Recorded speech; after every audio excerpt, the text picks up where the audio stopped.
What happens when a single mistake connects two strangers who were never meant to meet? A billionaire businessman, a struggling young woman chasing her dreams, one airport, one suitcase, one life-changing mix-up that neither of them saw coming.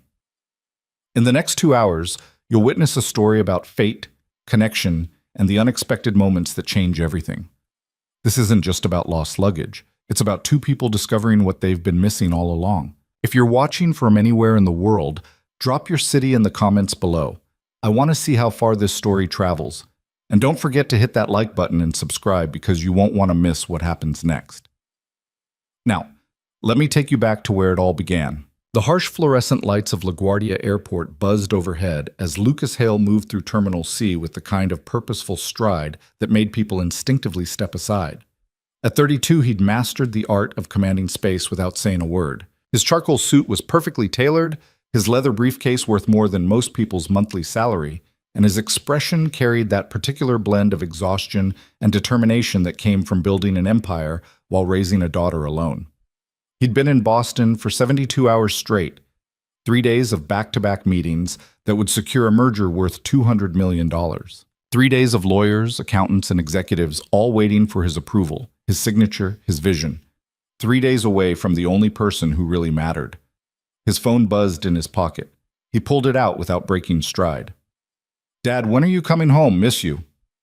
The message from his daughter Sophie, sent through her tablet under the watchful eye of their nanny, Mrs. Chen, made something in his chest tighten. She was 7 years old and already too familiar with his absences. He typed back quickly. "Plane just landed, sweetheart. Home in an hour." "Pizza for dinner?" The response came immediately. 3 heart emojis and a pizza slice. Lucas allowed himself the briefest smile before his attention shifted back to the task at hand, getting home. The baggage carousel had just started moving, and passengers crowded around it like they were afraid their belongings might vanish if they didn't maintain visual contact. He stood back slightly, letting the chaos flow around him. Years of first-class travel had taught him patience in these moments. His luggage would come. It always did. Black Toomey suitcase, monogrammed LH on the side, containing everything he'd needed for the trip. 2 suits, dress shirts, his backup laptop, important contracts that couldn't be trusted to digital signatures alone. The carousel groaned and turned. Bags tumbled down the chute in that particular graceless way luggage has of making every journey look violent. Lucas watched, waited, and there it was. Black Toomey suitcase, expensive looking, the right size. It rolled past him once, he was checking his phone again, a brief email from his CFO, and when it came around the second time, he reached out and pulled it smoothly from the carousel. The weight felt right. The handle fit his grip the way it always did. He didn't check the tag. Why would he? He'd made this trip dozens of times. Same routine, same luggage, same everything. Efficiency was the foundation of his success, and efficiency meant not second-guessing the obvious. Lucas Hale turned and walked toward the exit, pulling the suitcase behind him with the confidence of a man who'd never had a reason to doubt the small details of his carefully controlled life. He had no idea he'd just made a mistake that would unravel everything. But 70 feet away, near the far end of the same carousel, Eliza Moore pressed her worn sneakers against the polished airport floor and tried to ignore how out of place she felt. She'd never been good at airports. They reminded her too much of the distance between who she was and who she wanted to become. Everyone around her seemed to move with such certainty, such belonging. Designer bags, confident strides, the easy way they pulled out credit cards without calculating the cost. Eliza had budgeted every single dollar of this trip. The training program in Boston, a 3-day intensive on digital marketing strategies for small businesses, had cost $600. She'd saved for 5 months, picking up extra shifts at the coffee shop where she worked mornings, doing freelance graphic design work late into the night. The flight had been the cheapest she could find, 2 connections and a 6-hour total travel time. The hotel had been a Holiday Inn 20 minutes outside the city because anything closer was impossible. But she'd done it. She'd shown up. She'd learned. She'd networked with people who ran actual companies, who talked about quarterly projections and growth strategies like it was normal, achievable. For 3 days, Eliza had allowed herself to believe that maybe, just maybe, she could build something real. Something that would finally pull her out of the constant cycle of working multiple jobs just to stay afloat.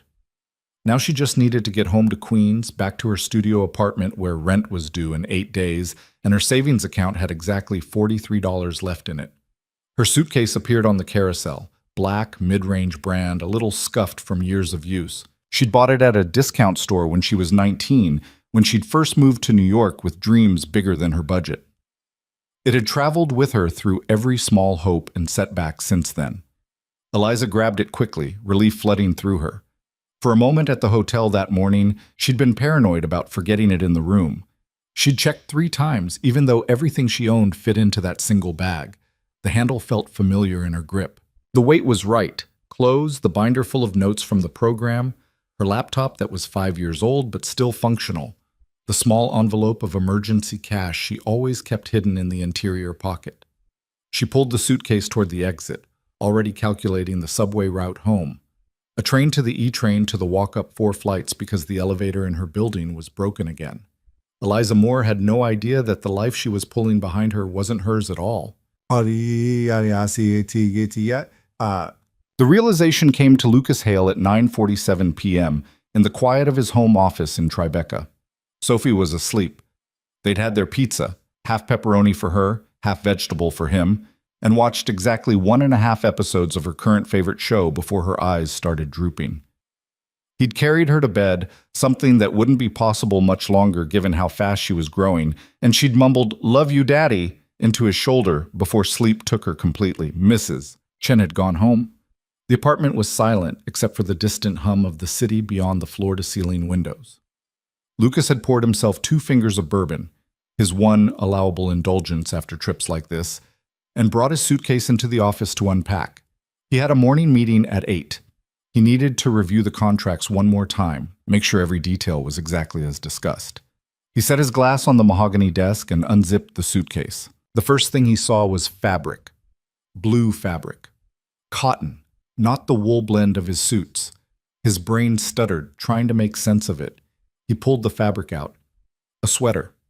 Women's. Soft, well-worn, the kind of thing someone wore for comfort rather than style.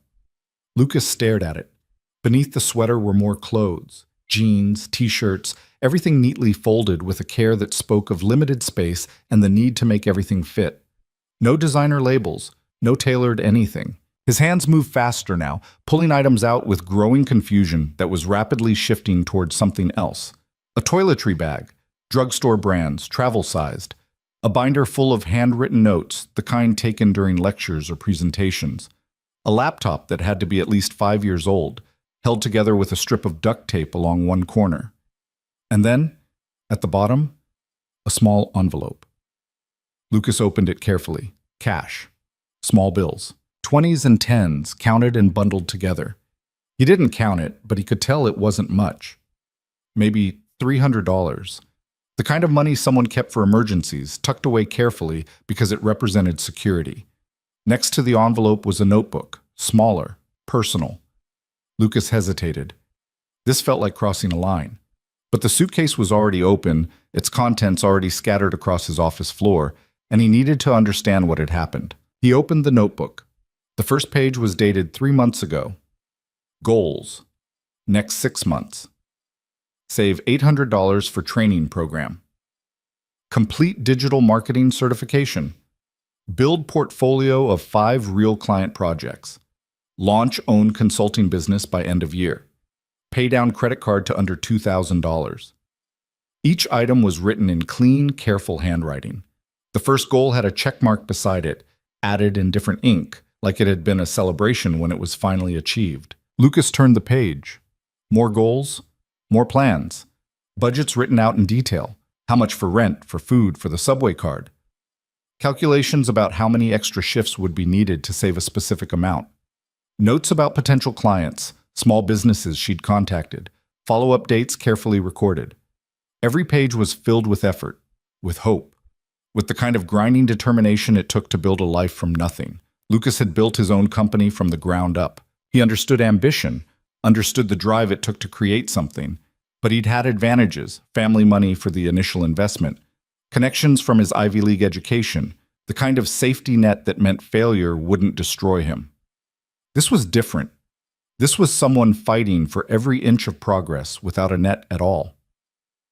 He sat back in his chair, the notebook still in his hands, and felt something unfamiliar settle in his chest.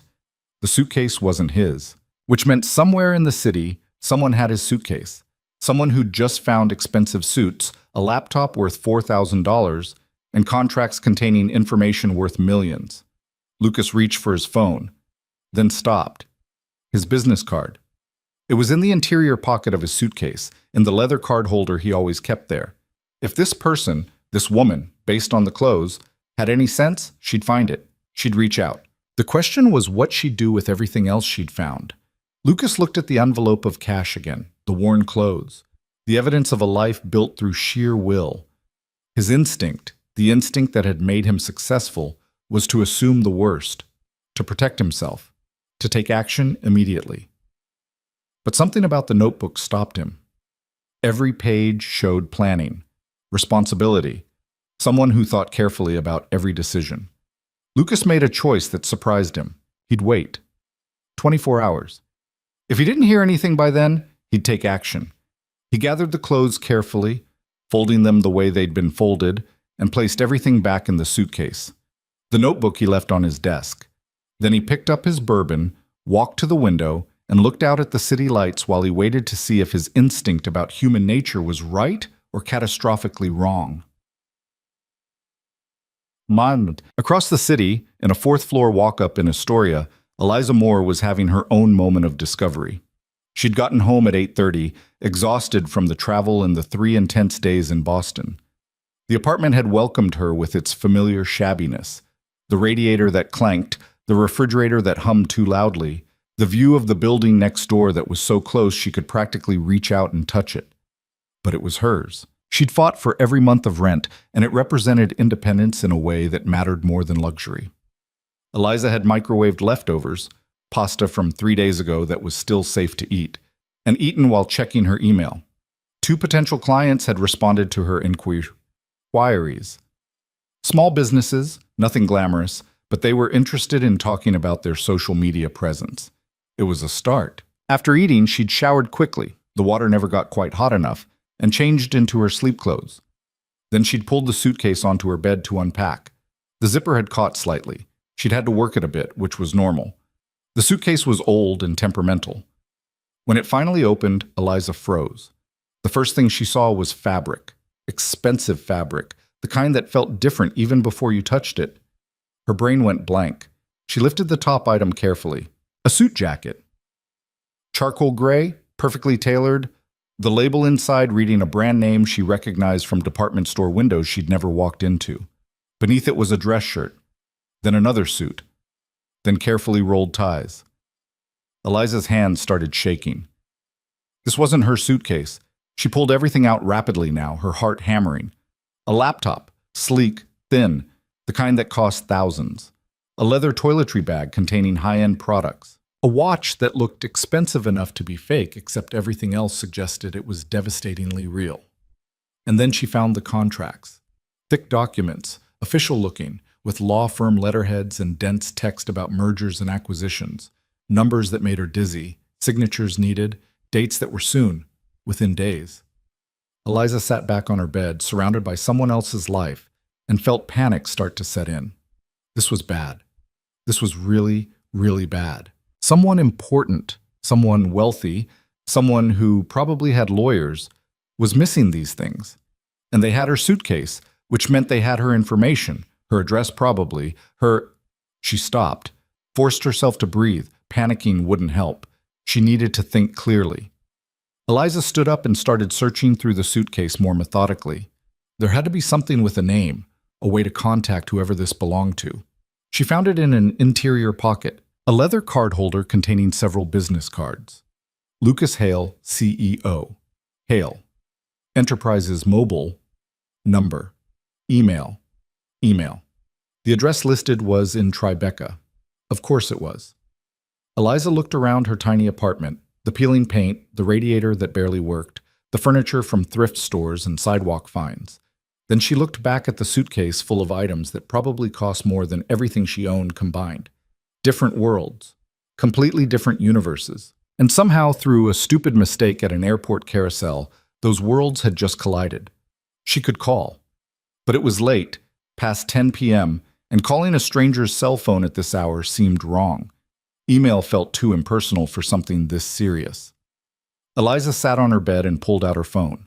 She opened her messaging app and carefully typed in the number from the business card. Her thumbs hovered over the screen. What did you even say in this situation? She started typing. Mr. Hele, I believe we accidentally switched suitcases at LaGuardia tonight. I have your luggage and presumably you have mine. I'm very sorry for the confusion. I found your business card and wanted to reach out immediately. I haven't disturbed any of your belongings. Everything is exactly as I found it. Please let me know the best way to return your items to you. I'm in Queens and can meet wherever is convenient for you. Again, my apologies for this mix-up. Eliza Moore. She read it 3 times, deleted parts, rewrote them, tried to strike the right tone between professional and apologetic without sounding desperate or suspicious. Finally, she hit send. Then she sat in the silence of her apartment, surrounded by evidence of a life so different from hers it might as well be fiction, and waited. Lucas's phone buzzed at 10:23 p.m. He was still standing at the window, the bourbon now empty, his mind running through scenarios and contingencies the way it always did when facing unknowns. He looked at the screen. Unknown number. A message. He opened it and read. Something in his shoulders relaxed. The tone was perfect, respectful, clear, responsible. No demands, no panic, no suggestion that she'd considered doing anything other than the right thing. His instinct had been correct. Lucas read the message again, paying attention to the small details. The careful language, the immediate acknowledgement, the offer to meet wherever was convenient for him, not an insistence on her own terms. He thought about the notebook on his desk, the goals carefully written out, the budgets calculated down to the dollar. This made sense. He started to type a response, then stopped. It was late. This could wait until morning, but something made him continue. Maybe it was the relief of knowing his contracts and laptop weren't lost or in malicious hands. Maybe it was curiosity about the person behind the carefully folded clothes and determined goals. Miss Moore, thank you for reaching out. I appreciate your honesty and your quick response. I do have your suitcase, and I want to assure you that I haven't disturbed your belongings either. I understand this must be stressful. Rather than meeting somewhere, would you be comfortable if I arrange for the suitcases to be exchanged tomorrow? I can have my assistant coordinate a courier service to pick up my luggage from you and deliver yours at the same time. Would that work? No need for either of us to go out of our way. Lucas Hale. He sent it before he could overthink it. The response came in less than 2 minutes. That would be very helpful, thank you. I'm available anytime tomorrow afternoon. I work mornings, but will be home after that. I really appreciate your understanding about this situation. Professional, efficient. But he could read the relief between the lines. Perfect. My assistant will contact you in the morning to arrange the details. Have a good evening, Miss Moore. You too, Mr. Hale. And again, I'm very sorry about the mix-up. Lucas set his phone down and looked at the suitcase sitting in his office. The simple, logical thing was to follow through exactly as he'd said. Arrange the courier exchange. Never think about it again. But he found himself picking up the notebook one more time, reading through the goals and plans. Looking at the evidence of someone working 3 jobs to save $600 for a training program that might help her build something better. He thought about Sophie, asleep down the hall, about the life he'd built for her, the opportunities she'd have simply by being born into his world, about how different things might have been if he'd started from where this Eliza Moore was starting. Lucas closed the notebook and made a decision that wasn't entirely logical, wasn't entirely what he'd normally do. Tomorrow, he'd arrange the exchange, but maybe, just maybe, he'd deliver it himself. The next morning arrived with the kind of crisp autumn sunlight that made New York feel almost manageable. Eliza woke at 5:30 a.m., same as always. Her body didn't know how to sleep in anymore, even when she'd worked a full week. Years of multiple jobs had trained her to function on less rest than most people considered humane. She made coffee in the French press she'd bought secondhand, the one small luxury she allowed herself. Good coffee made everything else bearable. While it brewed, she looked at the suitcase still sitting on her bed, exactly where she'd left it last night. In the morning light, it looked even more expensive, even more out of place. She checked her phone. No new messages from Lucas Hale, but it was only 5:47 a.m. His assistant probably didn't start work until at least 9. Eliza got ready for her morning shift at the coffee shop, Brewhaven, a small place in Astoria that catered to the before-work crowd. She'd been there for 3 years, long enough that the owner trusted her to open most mornings. It wasn't glamorous, but it was steady income, and the tips were decent when she worked quickly. She left the apartment at 6:15, leaving the suitcase carefully zipped and placed safely in the corner of her room. The door had 2 locks, which suddenly felt important in a way it hadn't before. The morning shift was busy, exactly as expected for a Thursday. Commuters rushing in, ordering their usual drinks in the clipped tones of people running late. Eliza moved through the routine efficiently. Espresso shots, steamed milk, the practiced rhythm of making drink after drink while keeping the line moving. Her coworker James handled the register while she worked the machines. "You're quiet today," he said during a brief lull around 8:30. "The Boston thing go okay?" Eliza wiped down the espresso machine. "Yeah, it was good. Really good, actually. Learned a lot." "So why do you look stressed?" She hesitated. James was a good guy, an NYU student working his way through college, but this situation felt too strange to explain. "Just tired. Travel always wears me out." He accepted that easily and moved on to the next customer. At 9:42 a.m., during another rush, Eliza's phone buzzed in her back pocket. She couldn't check it, not while making 3 lattes simultaneously, but she felt it and wondered if it was the assistant arranging the pickup. The morning shift ended at 11. The owner, Maria, came in to take over the afternoon. "Good work today, mija," Maria said, reviewing the morning receipts. "Tips are in the jar." Eliza counted them quickly. $43. Better than average. She added it to the small bills in her wallet and felt the familiar calculation running in her head. Rent due in 7 days, still short by about $200. But if she picked up the freelance project she'd been offered and worked this weekend, she pushed the calculation aside, one crisis at a time. Outside, she finally checked her phone. The message wasn't from an assistant. "Ms. Moore, I've decided to handle the exchange personally rather than sending a courier. I'll be in your area this afternoon around 2 p.m. if that works for you. I can text when I'm close and we can meet outside your building. Does that work?" Lucas Hale. Eliza stared at the message. Lucas Hale himself was coming to Queens, to her neighborhood, to her building with the broken elevator and the graffiti in the stairwell. Her first instinct was embarrassment. Her second was confusion. Why would a CEO personally deliver luggage when he could easily send someone else? Her third instinct, quieter but persistent, was curiosity. She typed back, "That works. I'll be home. My address is address. Thank you for being so accommodating about this." His response came quickly. "See you at 2.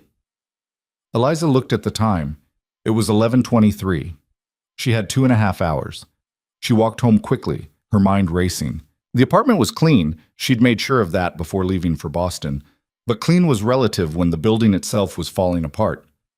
There wasn't much she could do about the peeling paint or the radiator that looked like it belonged in a museum, but she could make sure her space was as presentable as possible. Back home, she moved through the small apartment with focused efficiency. Dishes washed and put away. The few books and papers on her desk organized neatly. The secondhand couch straightened, the mismatched throw pillows arranged to look intentional rather than accidental. The suitcase she placed by the door, ready to hand over immediately.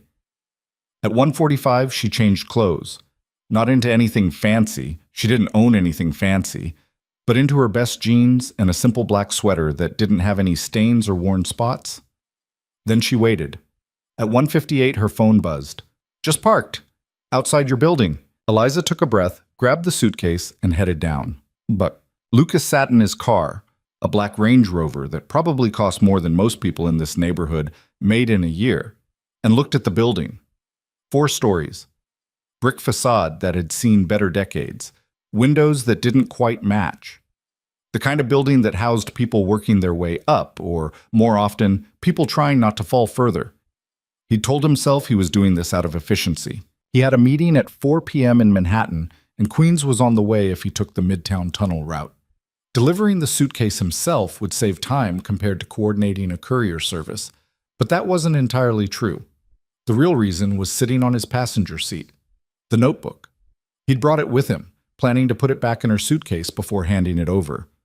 But he'd read it again this morning, and something about the goals, the determination, the evidence of someone fighting so hard for opportunities he'd taken for granted, it had stayed with him. Sophie had asked him at breakfast why he seemed distracted. He told her he was just thinking about work. She'd looked at him with those too perceptive 7-year-old eyes and said, "You're always thinking about work, Daddy." And she was right.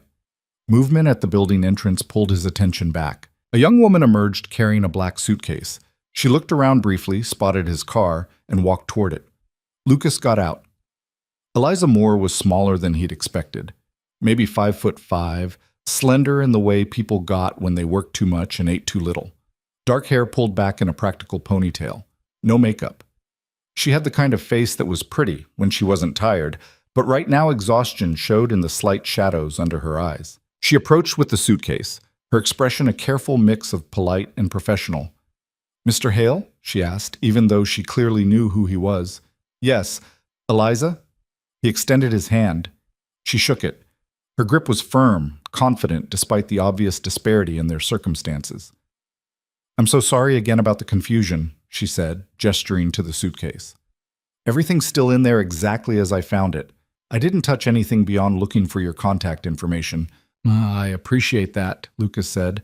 He opened the back of his car and pulled out her suitcase. "And this is yours." They exchanged luggage awkwardly, like people completing a drug deal in a parking lot. Eliza immediately unzipped hers slightly, just to confirm. Lucas saw the relief flood her face when she saw her own clothes. "Thank God," she said quietly. Then, remembering herself, "Thank you for bringing this personally. You really didn't have to do that." "It was on my way," Lucas lied smoothly. A moment of silence settled between them. The appropriate thing to do was say goodbye, get back in his car, return to his world while she returned to hers. But Lucas found himself speaking instead. "The training program in Boston," he said. "Digital marketing?" Eliza looked surprised. "You read my notebook?" "No," he said quickly. Then more honestly, "Well, I saw the first page. I wasn't trying to invade your privacy, but I needed to understand what had happened. I apologize if that was inappropriate." She relaxed slightly. "It's okay. I looked through your stuff too. Kind of hard not to when you're trying to figure out whose suitcase you have. Did you find what you were looking for from the program?" "Yeah," Eliza said, and for the first time she smiled, small but genuine. "Yeah, I think I did. It was really good. Expensive, but worth it." Lucas thought about the $600 goal with the checkmark next to it. 5 months of saving. "What are you planning to do with it?" he asked. "The training." Eliza shifted the suitcase handle in her grip. "Start my own thing. Small business consulting, social media management. There are so many local businesses that need help with their online presence but can't afford the big agencies. I thought maybe I could fill that gap." It was the way she said it, not with arrogance, but with the quiet confidence of someone who'd identified a real need and believed she could meet it. That made Lucas reconsider his next meeting. "Are you hungry?" he asked suddenly. Eliza blinked. "What?" "There's a restaurant a few blocks from here, Brazilian place. I looked it up before coming. Good reviews. I haven't eaten lunch, and I'm assuming you haven't either given your work schedule." He watched her process the offer, saw the confusion and wariness cross her face. "Mr. Hale, you really don't need to—" "Lucas," he interrupted. "And I know I don't need to. I'm asking if you'd like to. Consider it a thank you for being honest about the suitcase mix-up." Eliza stared at him for a long moment. He could see her calculating, trying to understand the angle, the reason behind this. Finally, she said, "Okay." The word came out uncertain, like she wasn't sure she'd actually said it. "Okay," Lucas repeated. "I'll drive." "I can walk. It's only a few blocks." "Eliza," he said gently. "It's fine. Get in the car." She did, though he noticed how carefully she placed her suitcase in the back seat, like she was afraid of damaging his expensive vehicle. The drive was short, less than 5 minutes. Neither of them spoke much. Lucas focused on the road while Eliza looked out the window, her hands folded in her lap. The restaurant, Casa Brazil, was a small place tucked into a corner building, the kind of spot that served authentic food to a neighborhood clientele rather than Instagram-hunting tourists. They parked and went inside. The lunch rush had passed, leaving the space half empty and quiet. A hostess seated them at a table near the window. Menus appeared. Water glasses were filled. Lucas watched Eliza look at the menu and saw her eyes go to the prices first, saw the small calculation happening behind her expression. "Order whatever you want," he said quietly. "This is on me." "Mr. Hale." "Lucas." "Lucas," she corrected, "you really don't have to buy me lunch. The suitcase thing was just an honest mistake." "I know, but I'm hungry. You're probably hungry,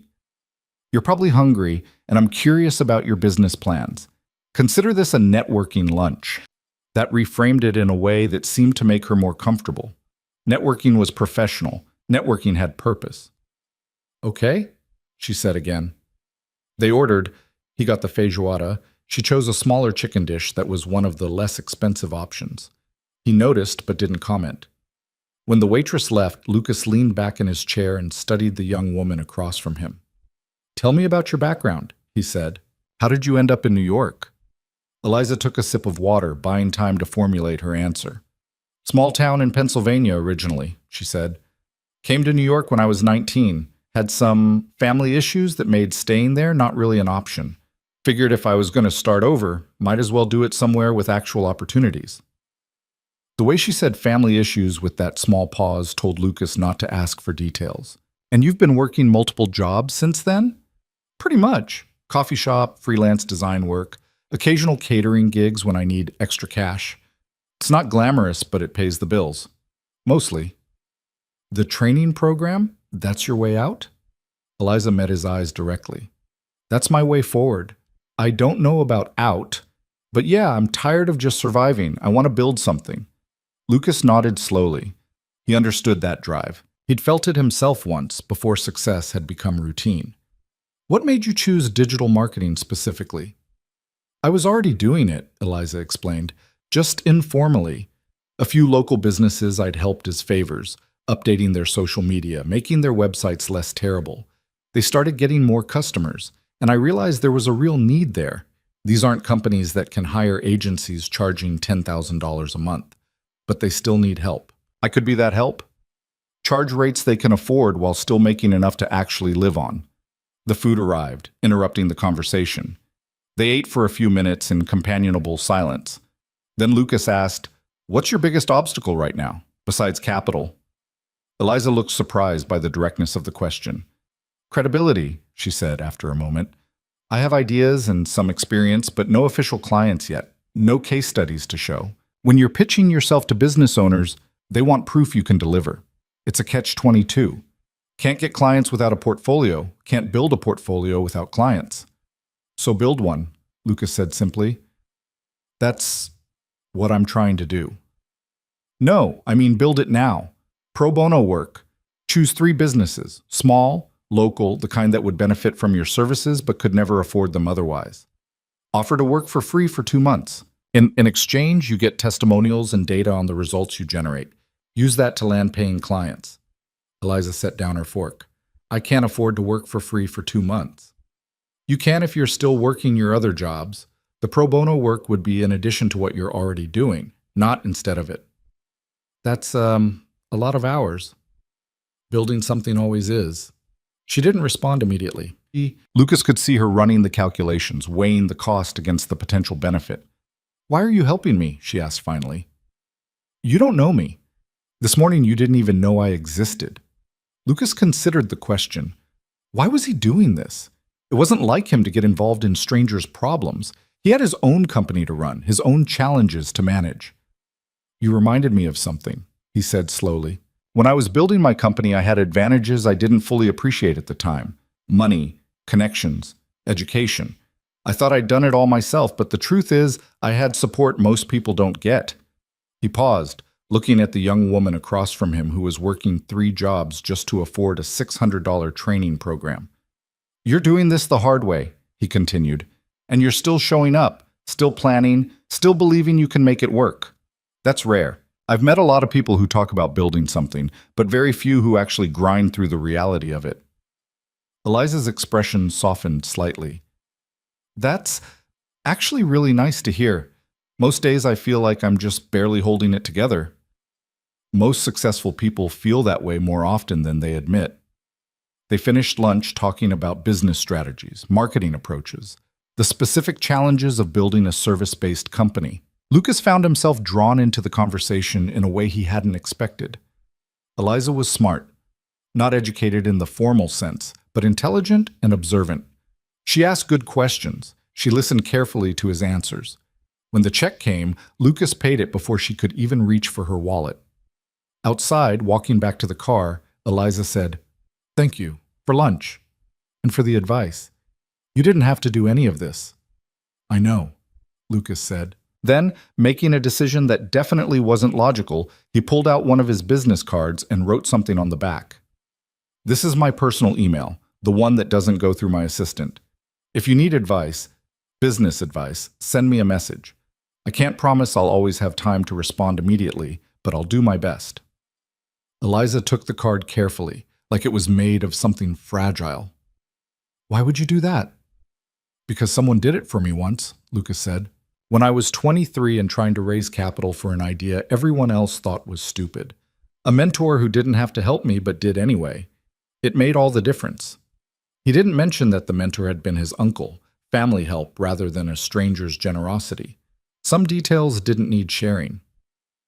They drove back to her building in comfortable silence. When he pulled up, Eliza got her suitcase from the back seat. "Thank you again," she said, "for everything." "Good luck with this business," Lucas replied. She closed the door and walked toward the building entrance. Lucas watched her go, then pulled away from the curb. As he merged into traffic heading back toward Manhattan, he found himself thinking about the notebook full of goals, about someone who'd saved for 5 months to invest $600 in herself. His phone rang through the car's Bluetooth. His assistant, reminding him about the 4 p.m. meeting. Lucas acknowledged it, then asked her to do something. "Pull together some information for me," he said. "Small business consulting rates, typical service packages, standard contract templates. Send it to my personal email tonight." "Are we expanding into that sector?" his assistant asked, confused. "No, just researching something. And keep it between us for now." He hung up before she could ask more questions. Lucas had no idea why he was doing this. It made no logical sense to spend time and energy on a stranger's business problems. But something about Eliza Moore's determination, her careful plans, her willingness to work herself to exhaustion for a chance at something better. It reminded him of why he'd started his own company in the first place, before success had become automatic, before his life had calcified into efficiency and isolation, before he'd forgotten what it felt like to fight for something with everything you had, not because you knew you'd win, but because you believed it was worth trying. The email arrived 3 days later at 11:47 p.m. on a Sunday night. Lucas was in his home office, reviewing quarterly projections that his CFO had sent over earlier that evening. Sophie was asleep. The apartment was quiet except for the ambient hum of the city that never quite disappeared, even 43 floors up. His personal email pinged, the account he'd given to Eliza. He opened it more quickly than he'd expected to. Subject: question about pricing strategy, if you have time. Mr. Hale. Lucas. I hope this email finds you well. I wanted to thank you again for lunch last week and for the advice. I've been thinking a lot about what you said regarding pro bono work to build a portfolio. I've identified 3 potential businesses to approach. A family-owned bakery that's been in my neighborhood for 20 years, a small bookstore that's struggling to compete with Amazon, and a yoga studio that just opened 6 months ago. All 3 have minimal online presence and could really benefit from professional help. My question is about how to pitch this without making them suspicious. When someone offers free services, people often assume there's a catch or that the quality won't be good. How do I frame this so they take me seriously? I know you're extremely busy, so no pressure to respond. I just thought I'd ask since you offered. Thank you again for your time. Eliza Moore. Lucas read the email twice. The tone was professional, but not stiff, respectful, but not obsequious. She'd clearly thought carefully about how to phrase the question. He glanced at the time. Almost midnight. He should be sleeping, not answering emails from strangers, but he found himself typing a response anyway. Eliza, good choices on the businesses. All three have different needs, which will give you a diverse portfolio. Regarding your question, don't offer it as free. Frame it as a pilot program or case study. Tell them you're building your consulting business and you're looking for 3 established businesses to partner with for a 2-month intensive project. In exchange for their participation and willingness to provide a testimonial afterward, you'll provide services at no cost. This positions you as a professional who's investing in building credibility, not someone who can't charge because they're not good enough. Big difference in perception. Also, prepare a simple 1-page proposal for each business showing specifically what you do for them. Research their current online presence first. Show them you've already thought about their particular needs. People take you seriously when you show you've done your homework. Let me know how it goes. Lucas. He sent it before second-guessing the decision to engage further. The response came 14 minutes later. That's brilliant. I hadn't thought about framing it that way. Thank you so much. I'll start working on the proposals tomorrow. Out of curiosity, and you can absolutely ignore this question if it's too personal, but when you were starting out, how did you handle the fear that you weren't ready? I keep second-guessing myself, wondering if I'm moving too fast or if I should wait until I know more. Lucas sat back in his chair and considered the question. It was more honest than he'd expected. Most people, especially in business settings, didn't admit to fear. They pretended confidence even when it was a facade. He started typing again. I'll tell you a secret, everyone feels that way. The difference between people who succeed and people who don't isn't the absence of fear. It's the willingness to act anyway. When I started my company, I was terrified I'd fail and prove everyone who doubted me right. I was 23, fresh out of college, pitching an idea that most investors thought was naive. I had moments where I was absolutely certain I was in over my head. But I'd done the work. I'd researched the market, built the financial models, anticipated the objections. I wasn't ready in the sense that anyone is ever truly ready for something hard. But I was prepared. There's a difference. You're prepared. You invested in training. You've identified real needs in the market. You're willing to put in the work. That's more than most people do. The fear doesn't go away. You just get better at moving forward despite it. Lucas. This time, the response took longer. Almost 10 minutes. Thank you. I needed to hear that. I'll let you get back to your Sunday evening. Thanks again for taking the time. Lucas closed his laptop and sat in the quiet of his office. Something about the exchange had left him feeling more awake than he'd been all day. He thought about Eliza, probably sitting in her small apartment in Queens, working late on a Sunday night because she was trying to build something better. Scared, but doing it anyway. When was the last time he'd felt that kind of drive, that kind of hunger? His company was successful, wildly successful, but success had brought comfort, and comfort had brought a certain numbness. Everything felt predictable now, manageable, safe.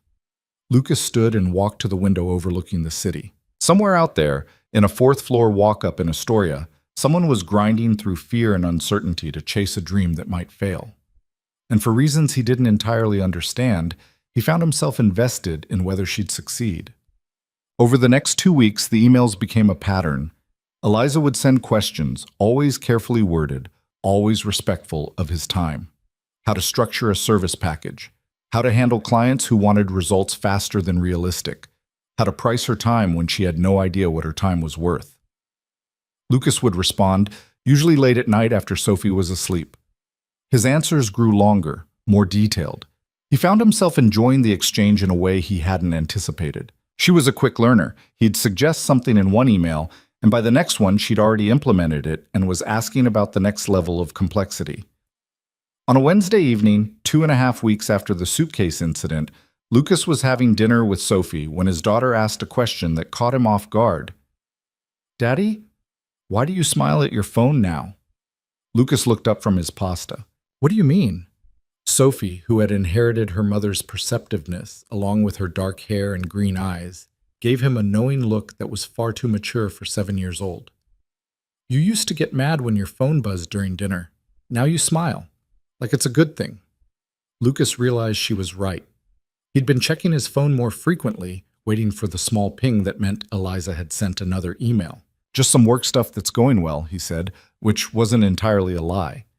Is it a new friend? Sophie pressed. Sort of. Someone I'm helping with their business. Like a charity? No, just helping someone who's working hard to build something. Sophie considered this while twirling spaghetti on her fork. That's nice. You should help people more. The simple observation stung a little. When had he stopped being the kind of person who helped people? When had his world narrowed to just his company, his daughter, and the carefully controlled space between them? That night, after Sophie was in bed, Lucas sent an email that was different from the others. Eliza, you mentioned you were meeting with the bakery owner tomorrow. How did you decide to approach them first rather than the bookstore or yoga studio? Also, unrelated question, when's the last time you took a day off? Lucas. The response came an hour later. The bakery felt like the safest bet. Family-owned, been around for decades, they have a loyal customer base already, so I'm not starting from scratch. If I can show them how to expand their reach online, it'll be a stronger testimonial than trying to save a struggling bookstore. As for your second question, define day off. If you mean a day where I don't work any of my jobs, probably 4 months ago? 5? I took a Sunday once when I had the flu and physically couldn't get out of bed. Does that count?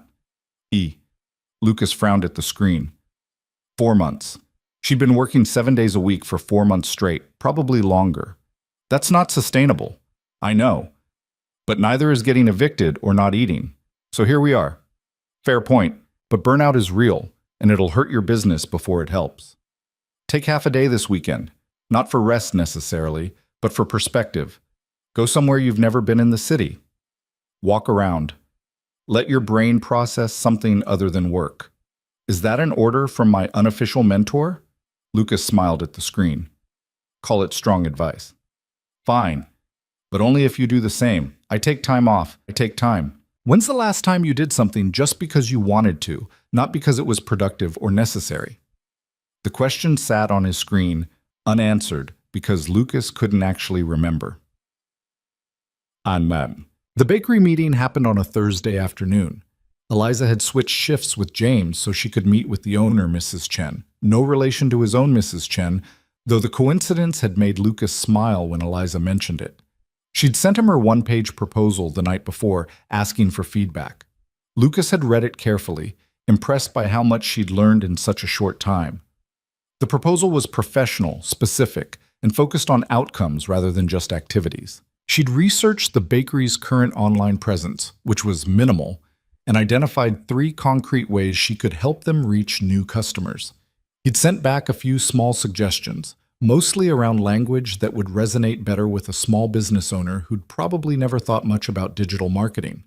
Now, at 3 p.m., he was in a board meeting that was dragging on far too long.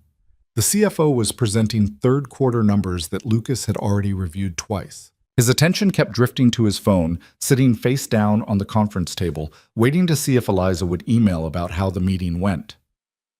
Lucas, your thoughts on the European expansion timeline? He refocused immediately, engaging with the question in a way that demonstrated he'd been paying attention even while part of his mind was elsewhere. The meeting continued for another 40 minutes before finally concluding. Back in his office, Lucas checked his email. Nothing yet. He told himself he was being ridiculous. She was probably still in the meeting, or processing how it went, or dealing with one of her other jobs. At 5:23 p.m., the email arrived. Lucas. She said yes. Mrs. Chen said yes. She wants to do the pilot program. She said she's been wanting to do more with social media, but had no idea where to start, and this feels like fate. I'm trying not to freak out, but I'm totally freaking out. This is real. Someone is actually trusting me to help their business. Okay, I need to calm down and be professional about this. But also, thank you for all your help. I know I keep saying that, but I mean it. This wouldn't have happened without your advice. Lucas found himself grinning at his computer screen like an idiot. He typed back, "Congratulations. You earned this. Now comes the hard part, delivering results. But you're ready for that. When do you start?" Monday. She wants to meet weekly to review progress. I'm going to spend this weekend putting together a detailed strategy for the first month. There goes your half day off. Worth it. Lucas leaned back in his chair, still smiling. Pride wasn't an emotion he expected to feel about a stranger's success, but there it was anyway. His assistant knocked on the doorframe. Your 6 p.m. is here. Right. The investor meeting he'd scheduled weeks ago. Send them in, Lucas said, closing his email and shifting his focus back to his own business. But throughout the meeting, part of his attention remained on the fact that somewhere in Queens, a young woman was probably planning her first real client project with an excitement he envied. The weekend arrived with unseasonably warm weather for late October.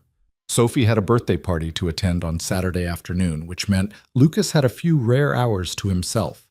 He remembered Eliza's challenge. When was the last time he'd done something just because he wanted to? On impulse, he decided to take her advice.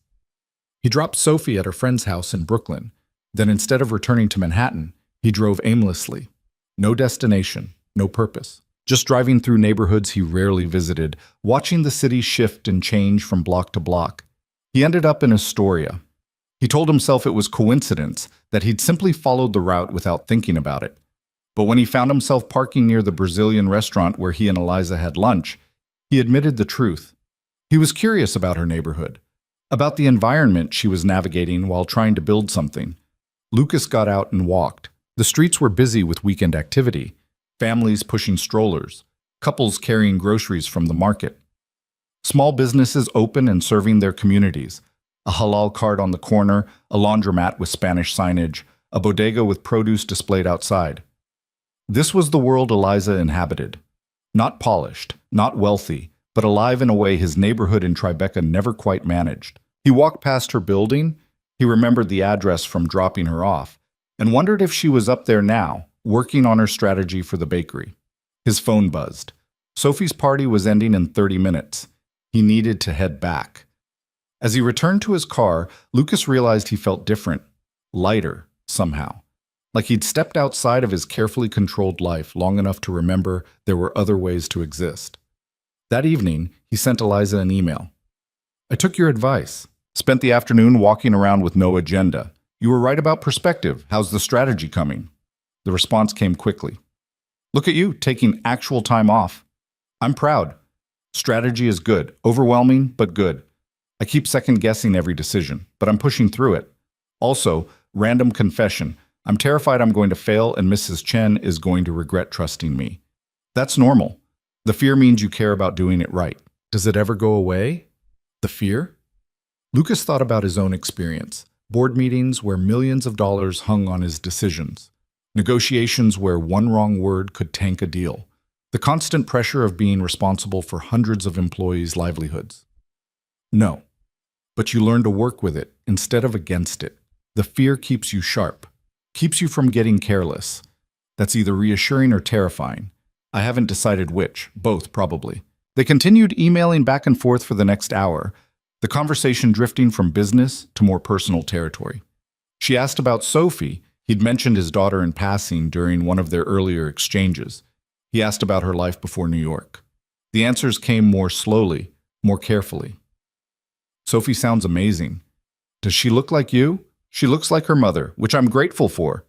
There was a pause of several minutes before Eliza responded. I'm sorry. I didn't mean to bring up something painful. It's okay. It was a long time ago. Sophie was 2 when her mother passed. Cancer. She doesn't remember her, which is both a blessing and a tragedy. I can't imagine how hard that must have been. Raising a daughter alone while building a company. You do what you have to do, same as you're doing now. I guess we both know something about fighting through hard things. Yeah, I guess we do. The conversation shifted after that, returning to safer topics. But something had changed. The exchange felt less like mentor and mentee, less like a business relationship. It felt like friendship. The following week, Eliza started her work with the bakery. She sent Lucas updates almost daily, not asking for advice necessarily, just sharing her progress. She'd photographed the bakery's products and posted them to a new Instagram account. She'd updated their Google business listing with current hours and information. She'd started researching local food bloggers to potentially partner with. Lucas found himself looking forward to her emails more than most of his actual business correspondence. On Wednesday evening, she sent a message that was different from the others. Okay, I need to tell you something, and I'm not sure how you'll react. I was at the coffee shop this morning and overheard two women talking about needing help planning a corporate event. Without thinking, I gave them my card, the new business cards I just got printed, and told them I did event coordination and social media promotion. The problem is, I've never planned an event in my life. I've worked catering gigs, but that's completely different from actually coordinating something. They emailed me this afternoon asking for a proposal. The event is in 6 weeks. Budget is $15,000. Did I just massively screw up by overextending myself? Should I tell them I'm not qualified? Lucas read the email twice, then picked up his phone and did something he hadn't done before. He called her. Eliza answered on the third ring, sounding surprised. Hello? Don't tell them you're not qualified, Lucas said without preamble. A pause. Then, Lucas? Yes. Sorry, I should have identified myself, but I read your email and I didn't want to wait for an exchange of messages. Don't tell them you're not qualified. But I'm not. I have no idea how to plan a corporate event. You have 6 weeks to learn. That's more time than you think. Lucas, this is $15,000. If I mess this up, I could damage my reputation before I even have a reputation. He could hear the panic in her voice, could picture her pacing in her small apartment while talking. Can I ask you something? He said. Okay. When you overheard those women, what made you speak up? Eliza was quiet for a moment. I don't know. Instinct? I heard them talking about their problem, and I just knew I could solve it, or at least I believed I could figure out how to solve it. That instinct is worth more than experience. Experience can be learned. That kind of confidence, the kind that makes you believe you can figure things out, that's rare. I'm not feeling very confident right now. But you spoke up anyway. That matters. He heard her take a breath. So you think I should do it? I think you should send them a proposal that's honest about your approach. Tell them you're a new consultant who specializes in creating high-impact experiences for businesses looking to stand out. Don't lie about your experience, but don't apologize for it either. Focus on what you'll deliver, not what you haven't done before. And if they ask specific questions I can't answer, then you say, that's a great question. Let me research the best options and get back to you tomorrow. Never fake knowledge you don't have, but never act like not knowing something immediately disqualifies you. Eliza was quiet again. Lucas waited, letting her process. Okay, she said finally. Okay, I'll write the proposal tonight. Send it to me before you send it to them. I'll give you feedback. Lucas, I can't keep asking you to. You're not asking, I'm offering. Send it to me.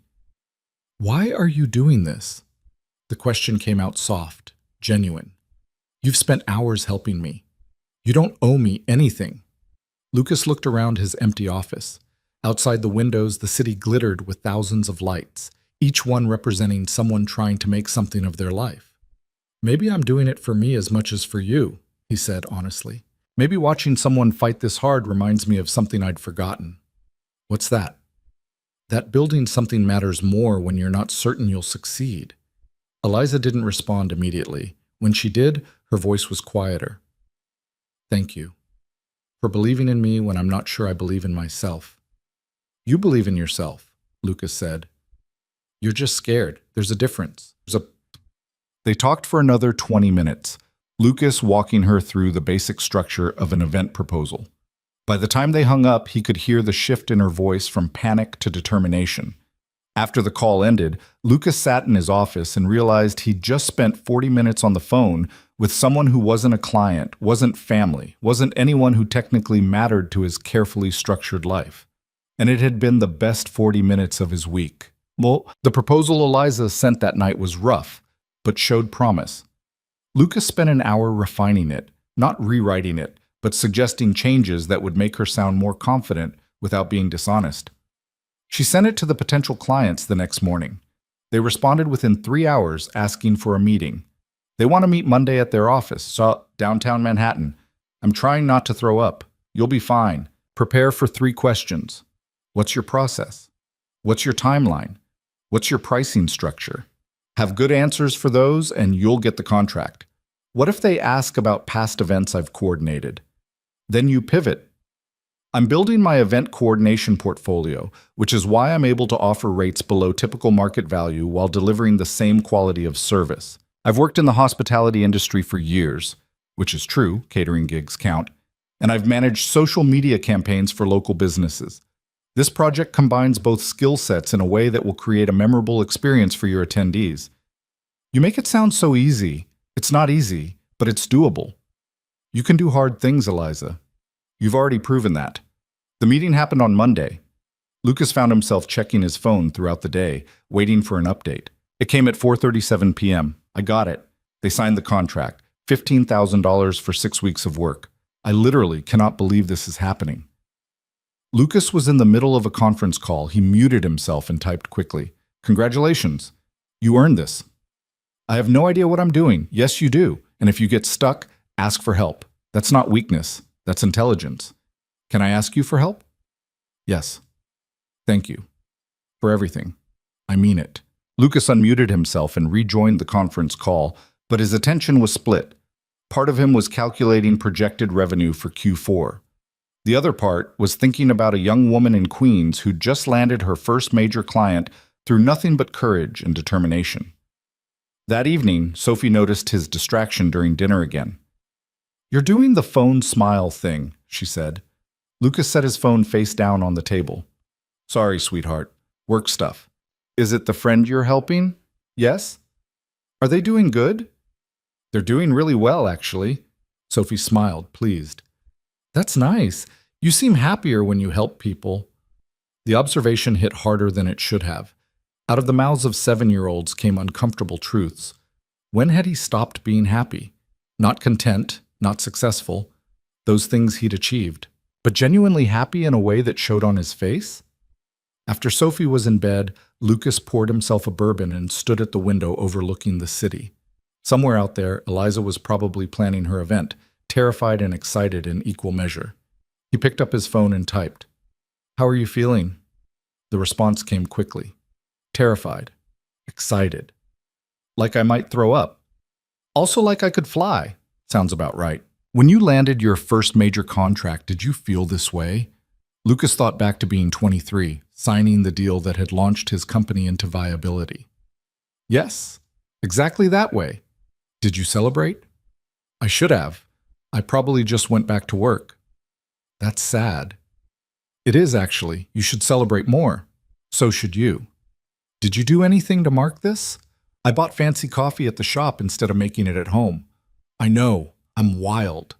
Lucas smiled at the screen. That's not a celebration. That's a Tuesday. What would you suggest? Take yourself to dinner. Somewhere nice. Not expensive, necessarily, but nice. Sit down, order something you want instead of something you can afford, and acknowledge what you just accomplished. I can't afford to... Eliza, you just signed a $15,000 contract. You can afford one nice dinner. There was a long pause before she responded. Okay, but only if you do the same. I eat at nice restaurants all the time. But do you celebrate? Or do you just eat while working? Lucas looked at the takeout containers from the Thai place down the street, the ones he'd picked up on the way home from the office because cooking felt like too much effort. Point taken. So we both take ourselves to dinner this week. Deal? Deal. And Lucas? Thank you. Not just for the advice, for caring about whether I celebrate. He stared at the message for a long moment before responding. You've worked hard for this. It should be acknowledged. So have you. When's the last time someone told you that you worked hard and it mattered? The question sat on his screen, unanswered, because Lucas couldn't remember that either. Later that night, lying in bed unable to sleep, Lucas admitted something to himself that he'd been avoiding for weeks.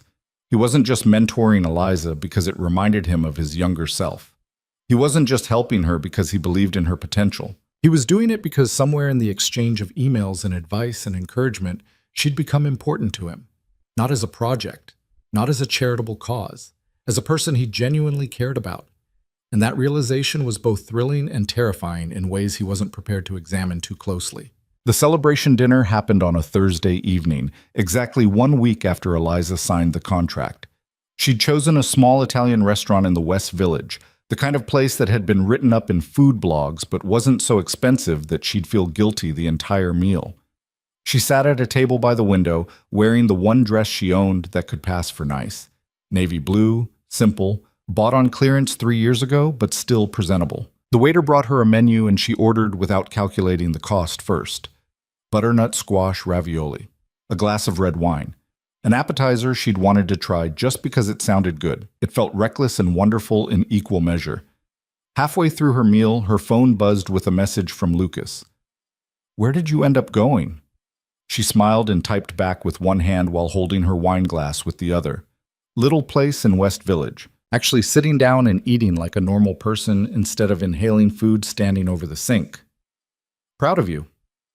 How's the food?" "Honestly, best meal I've had in months, maybe years."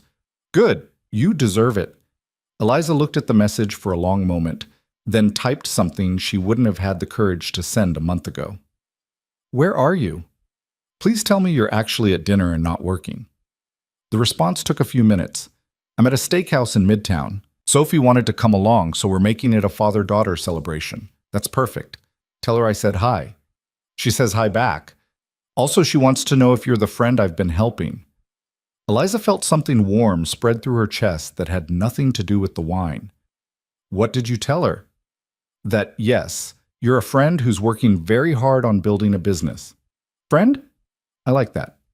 "Me too." They didn't exchange messages again that evening, but Eliza finished her meal with a lightness she hadn't felt in years. She ordered dessert, tiramisu that was probably overpriced but tasted like heaven, and sat in the warm glow of the restaurant watching people pass by on the street outside. For the first time since moving to New York 8 years ago, she felt like maybe she belonged here. Not as someone struggling to survive, but as someone building something real. When the check came, she paid it without flinching. Then she left a generous tip because she remembered what it was like working for tips, remembered how much those extra dollars mattered. Walking to the subway, Eliza pulled out her phone and sent one more message. "Thank you for pushing me to celebrate. I needed this." The response came as she was descending the stairs to the train platform. "You're welcome. Now get some sleep. You have an event to plan." She smiled at her phone like an idiot, earning a strange look from the man standing next to her on the platform. She didn't care. 3 weeks ago, she'd been nobody. A woman working multiple jobs just to stay afloat, with dreams she was afraid to voice out loud. Now she had a client, a real business forming, and somehow, impossibly, she had Lucas Hale in her corner. The train arrived and she got on, already mentally planning her next steps for the corporate event. But underneath the planning and the logistics, there was something else growing. Something she wasn't quite ready to name yet. Something that felt dangerously like hope. The following Monday brought the first real crisis. Eliza had spent the weekend researching event venues, creating mood boards, reaching out to potential vendors. She'd built a detailed timeline and budget breakdown. Everything was progressing smoothly. Then the client called with a change. "We've decided to double the guest list," the woman said cheerfully, like this was a minor adjustment instead of a complete overhaul. "Can you handle 200 people instead of 100? Eliza's mind raced. The venue she'd tentatively booked could only hold 120 at maximum capacity. The catering quotes she'd gotten were all based on 100 guests. Her entire budget structure would need to be recalculated. "Of course," she heard herself say, her voice steady even as panic clawed at her throat. "Let me revise the proposal to reflect the new numbers and I'll have it to you by end of day tomorrow." She hung up and immediately wanted to throw up. Her first instinct was to call Lucas. But it was 10 a.m. on a Monday, and he was probably in meetings, dealing with actual important business decisions, not hand-holding a panicking consultant who just had her first client curveball. Instead, she opened her laptop and started working through the problem systematically.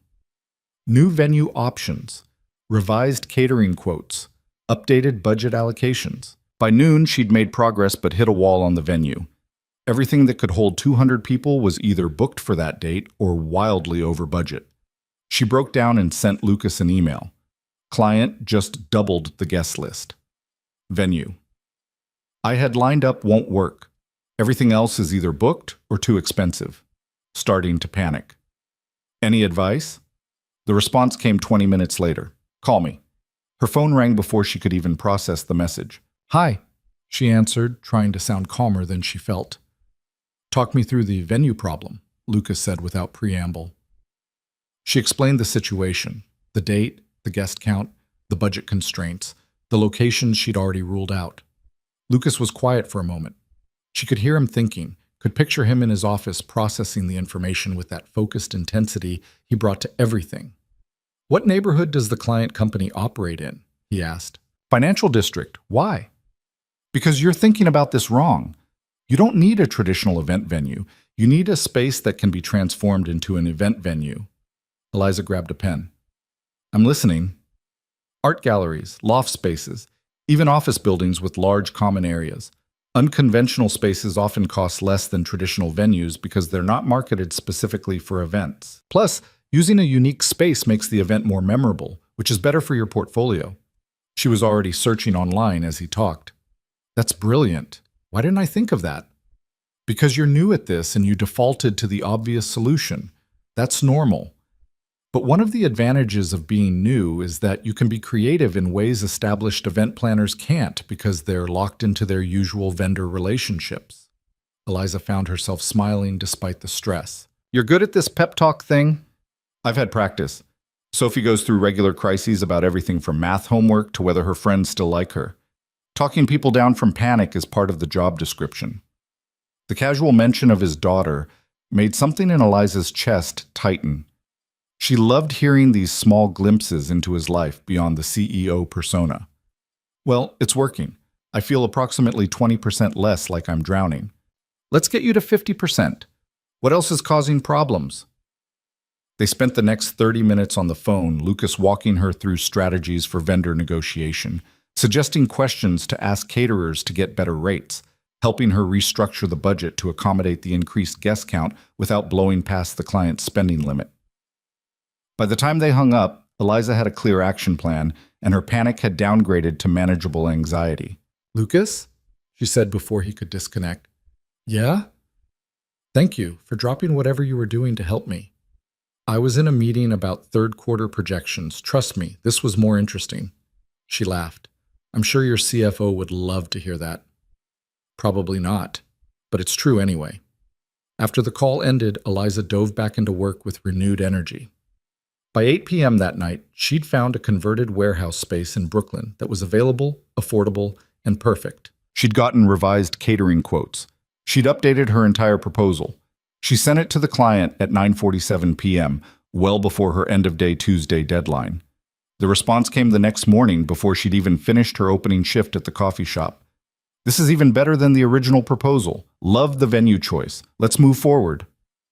Eliza read the message 3 times to make sure it was real. Then she stepped into the back room, ostensibly to restock cups, and did a small, silent victory dance where no one could see her. James found her grinning at the supply shelves. Did you win the lottery or something? Better, Eliza said. I just saved my first major project from disaster. The consulting thing? Yeah. That's awesome. When do you think you'll be able to quit this place? The question made Eliza pause. She hadn't thought that far ahead. The idea of leaving the coffee shop felt both thrilling and terrifying. It was steady income. It was safe. But safe wasn't going to build the life she wanted. I don't know, she said honestly. But maybe sooner than I thought. The relationship between Lucas and Eliza shifted after that phone call. The emails continued, but now they talked on the phone too. Quick calls during his drive home from the office. Longer conversations late at night after Sophie was asleep and Eliza had finished whatever freelance work she'd picked up that evening. They talked about business, mostly, her event planning, his upcoming merger, the challenges of scaling a business, the loneliness of being responsible for other people's livelihoods. But they also talked about other things. Sophie's school play, Eliza's complicated relationship with her family back in Pennsylvania, the books they were reading, the last time either of them had taken a real vacation. Lucas found himself looking forward to these conversations more than he wanted to admit.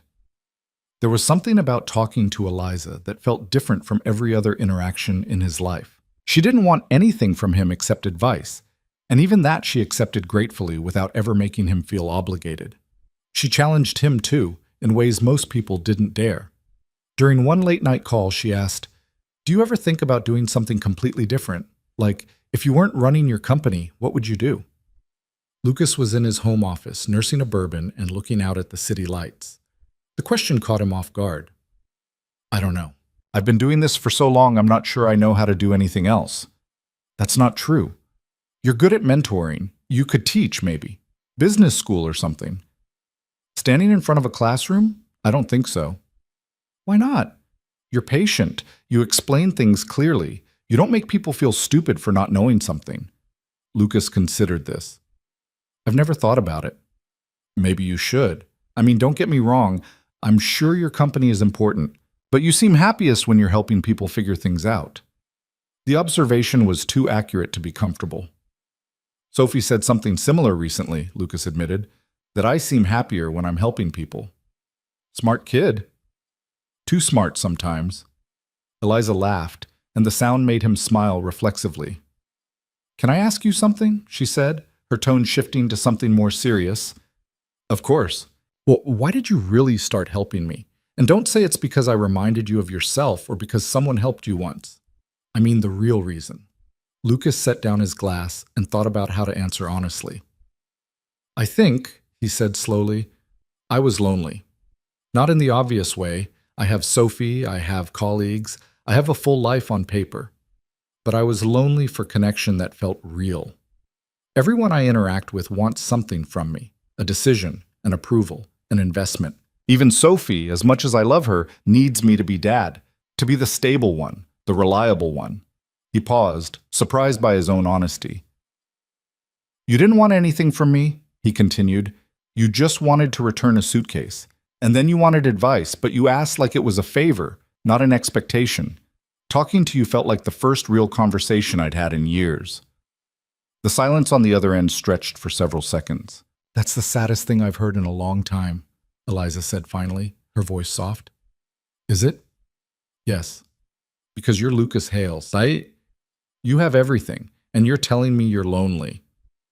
Having everything doesn't mean you have what matters. No, she agreed quietly. I guess it doesn't.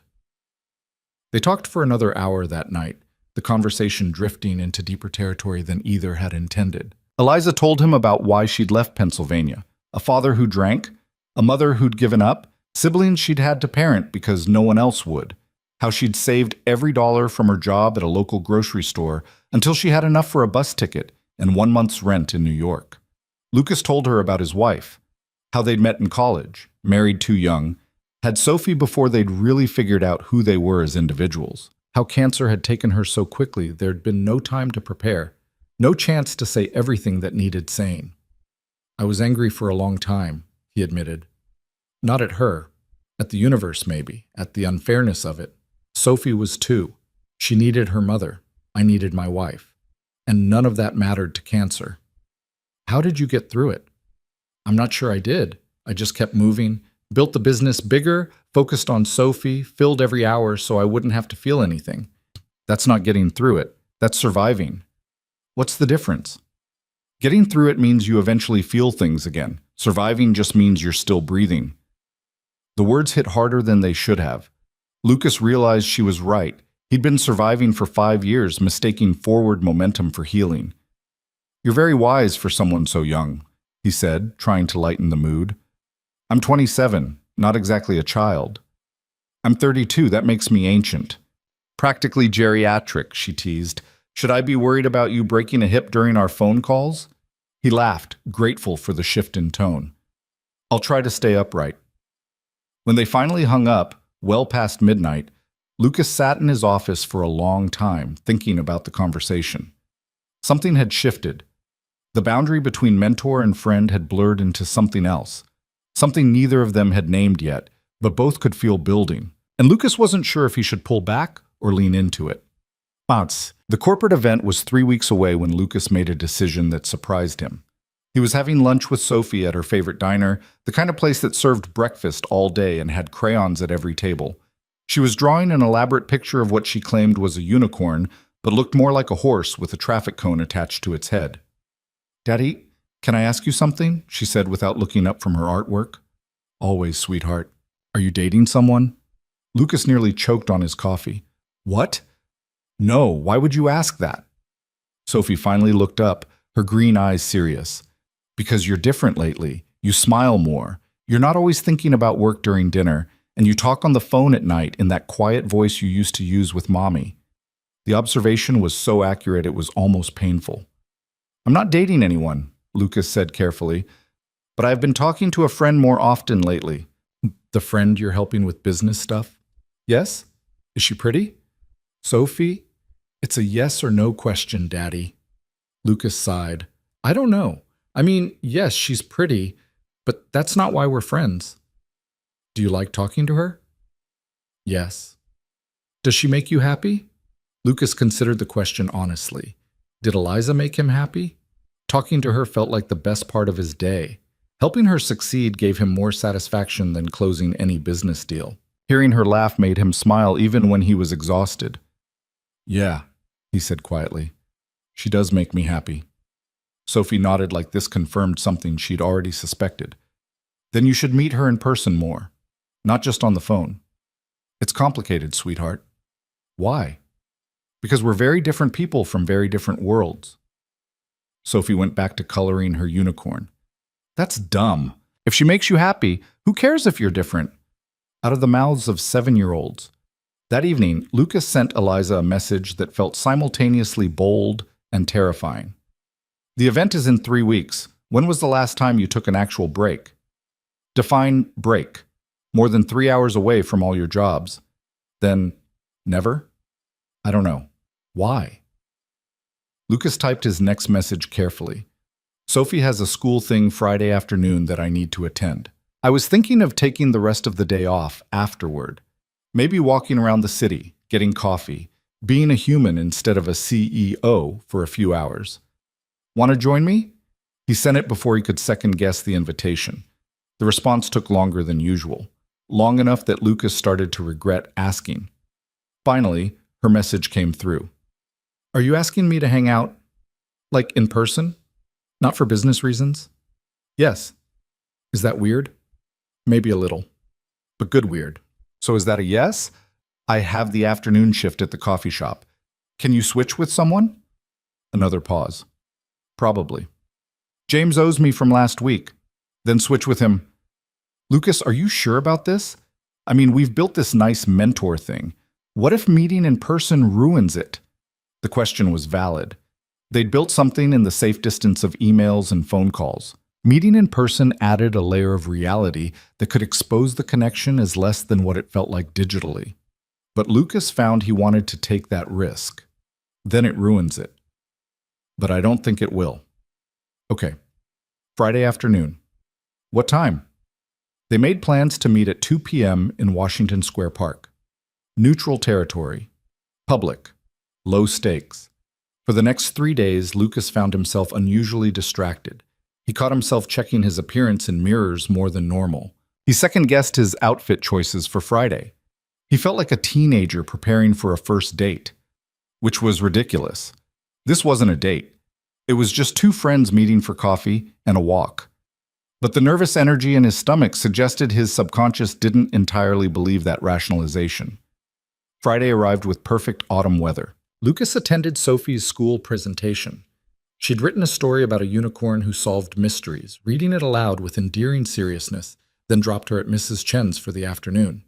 He drove to Washington Square Park and found parking, which felt like a small miracle. As he walked toward the arch, he realized his hands were actually shaking slightly. Ridiculous. He'd negotiated multi-million-dollar deals without breaking a sweat. He shouldn't be nervous about meeting someone for coffee, but he was. He spotted Eliza before she saw him. She was sitting on a bench near the fountain, wearing jeans and a burgundy sweater, her dark hair down around her shoulders instead of pulled back like it had been the first time they met. She was watching the street performers and tourists with an expression that was part amusement, part observation. Lucas approached slowly, suddenly uncertain how to greet her. Handshake felt too formal. Hug felt too presumptuous. She solved the problem by standing when she saw him and smiling that genuine smile he'd only seen once before. "Hi," she said. "Hi." He found himself smiling back like an idiot. "You made it." James owed me. Plus I figured if I flaked on Lucas Hale, that would be pretty rude. Just moderately rude, Lucas said. I would have forgiven you. They started walking without discussing a destination, falling into step naturally. So, Eliza said after a moment, this is weird, right? We've talked for hours on the phone, but actually standing next to each other feels strange. Good strange or bad strange? She considered this. Jury's still out. They walked through the park and into the surrounding neighborhood, talking about nothing important. The weather, the street performers, a dog that ran past chasing a frisbee with joyful determination. Gradually, the strangeness faded. They found a coffee shop, not a chain, but a small independent place with mismatched furniture and the smell of freshly ground beans. Lucas ordered an Americano, Eliza got a cappuccino with an extra shot. They sat by the window, and the conversation flowed the same way it did on the phone. Easy, natural, like they'd been doing this for years instead of weeks. Can I tell you something? Eliza said eventually, her fingers wrapped around her coffee cup. Of course. I was terrified to meet you today. Why? Because on the phone, I can be confident. I can think about what to say. In person, I'm just me. And you're, you. Lucas leaned back in his chair, studying her. And who am I? Lucas Hale, CEO, Billionaire. Someone who moves through the world like he owns it. That's what you see? That's what everyone sees. What do you see when you look at me right now? Eliza met his eyes directly. Someone who's lonely. Someone who's trying to figure out how to be more than just successful. The observation was so accurate it made his chest tight. You're right, he said quietly. That's exactly what I'm trying to figure out. They sat in silence for a moment, the noise of the coffee shop humming around them. For what it's worth, Eliza said, I think you're doing pretty well. Yeah? You're here instead of in an office. You took time off to be present for your daughter's school thing. You're helping a stranger build a business for no reason except you want to. That's not nothing. Lucas felt something shift in his chest. When was the last time someone had acknowledged his efforts without expecting more? Thank you, he said. You're welcome. They stayed in the coffee shop for over an hour, the conversation drifting from topic to topic with the ease of old friends. Eventually, they left and walked some more, ending up near the Hudson River as the sun started its descent toward the horizon. Standing at the railing overlooking the water, Lucas realized something that should have terrified him, but instead felt oddly right. He didn't want this afternoon to end. I should probably get back, Eliza said, but she didn't move. Yeah, me too. Neither of them moved. This was nice, she said finally. We should do it again sometime. We should. Eliza turned to face him, and Lucas noticed details he'd missed before. The small scar near her left eyebrow, the way her eyes crinkled slightly when she smiled. The fact that she was maybe 5 inches shorter than him, which meant she had to tilt her head slightly to maintain eye contact. Lucas, she said softly. Yeah? What are we doing here? The question hung between them, honest and vulnerable. Lucas could have deflected, could have said they were just friends meeting for coffee, could have maintained the safe distance of mentor and mentee. Instead, he told the truth. I don't know. But I know I didn't want today to end. And I know talking to you is the best part of most of my days. And I know that probably complicates everything. Eliza nodded slowly. It does complicate everything.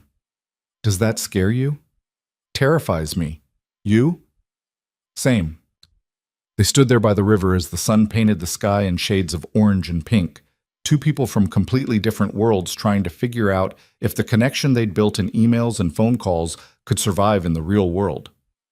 I should really go, Eliza said again. Okay. But neither of them moved for another minute, both somehow knowing that once they walked away from this moment, they'd have to decide what came next. Finally, Eliza took a step back. Thank you for today. It was really good to see you. You too. She turned to leave, then stopped. Lucas? I'm glad we did this. Me too. He watched her walk away until she disappeared into the crowd, then stood by the river for a long time watching the sun finish its descent. His phone buzzed. A message from Sophie via Mrs. Chen's tablet. Did you have fun with your friend? Lucas smiled and typed back. Yeah, sweetheart, I really did. The silence after their afternoon together felt different than the silences before. Lucas sat in his car for 20 minutes after Eliza had disappeared into the crowd, trying to understand what had just shifted between them. The emails and phone calls had been safe, bounded by screens and distance, easy to rationalize as mentorship or friendship. But standing beside her at the river, watching the light catch in her hair, hearing her laugh without the distortion of a phone line, that had been something else entirely.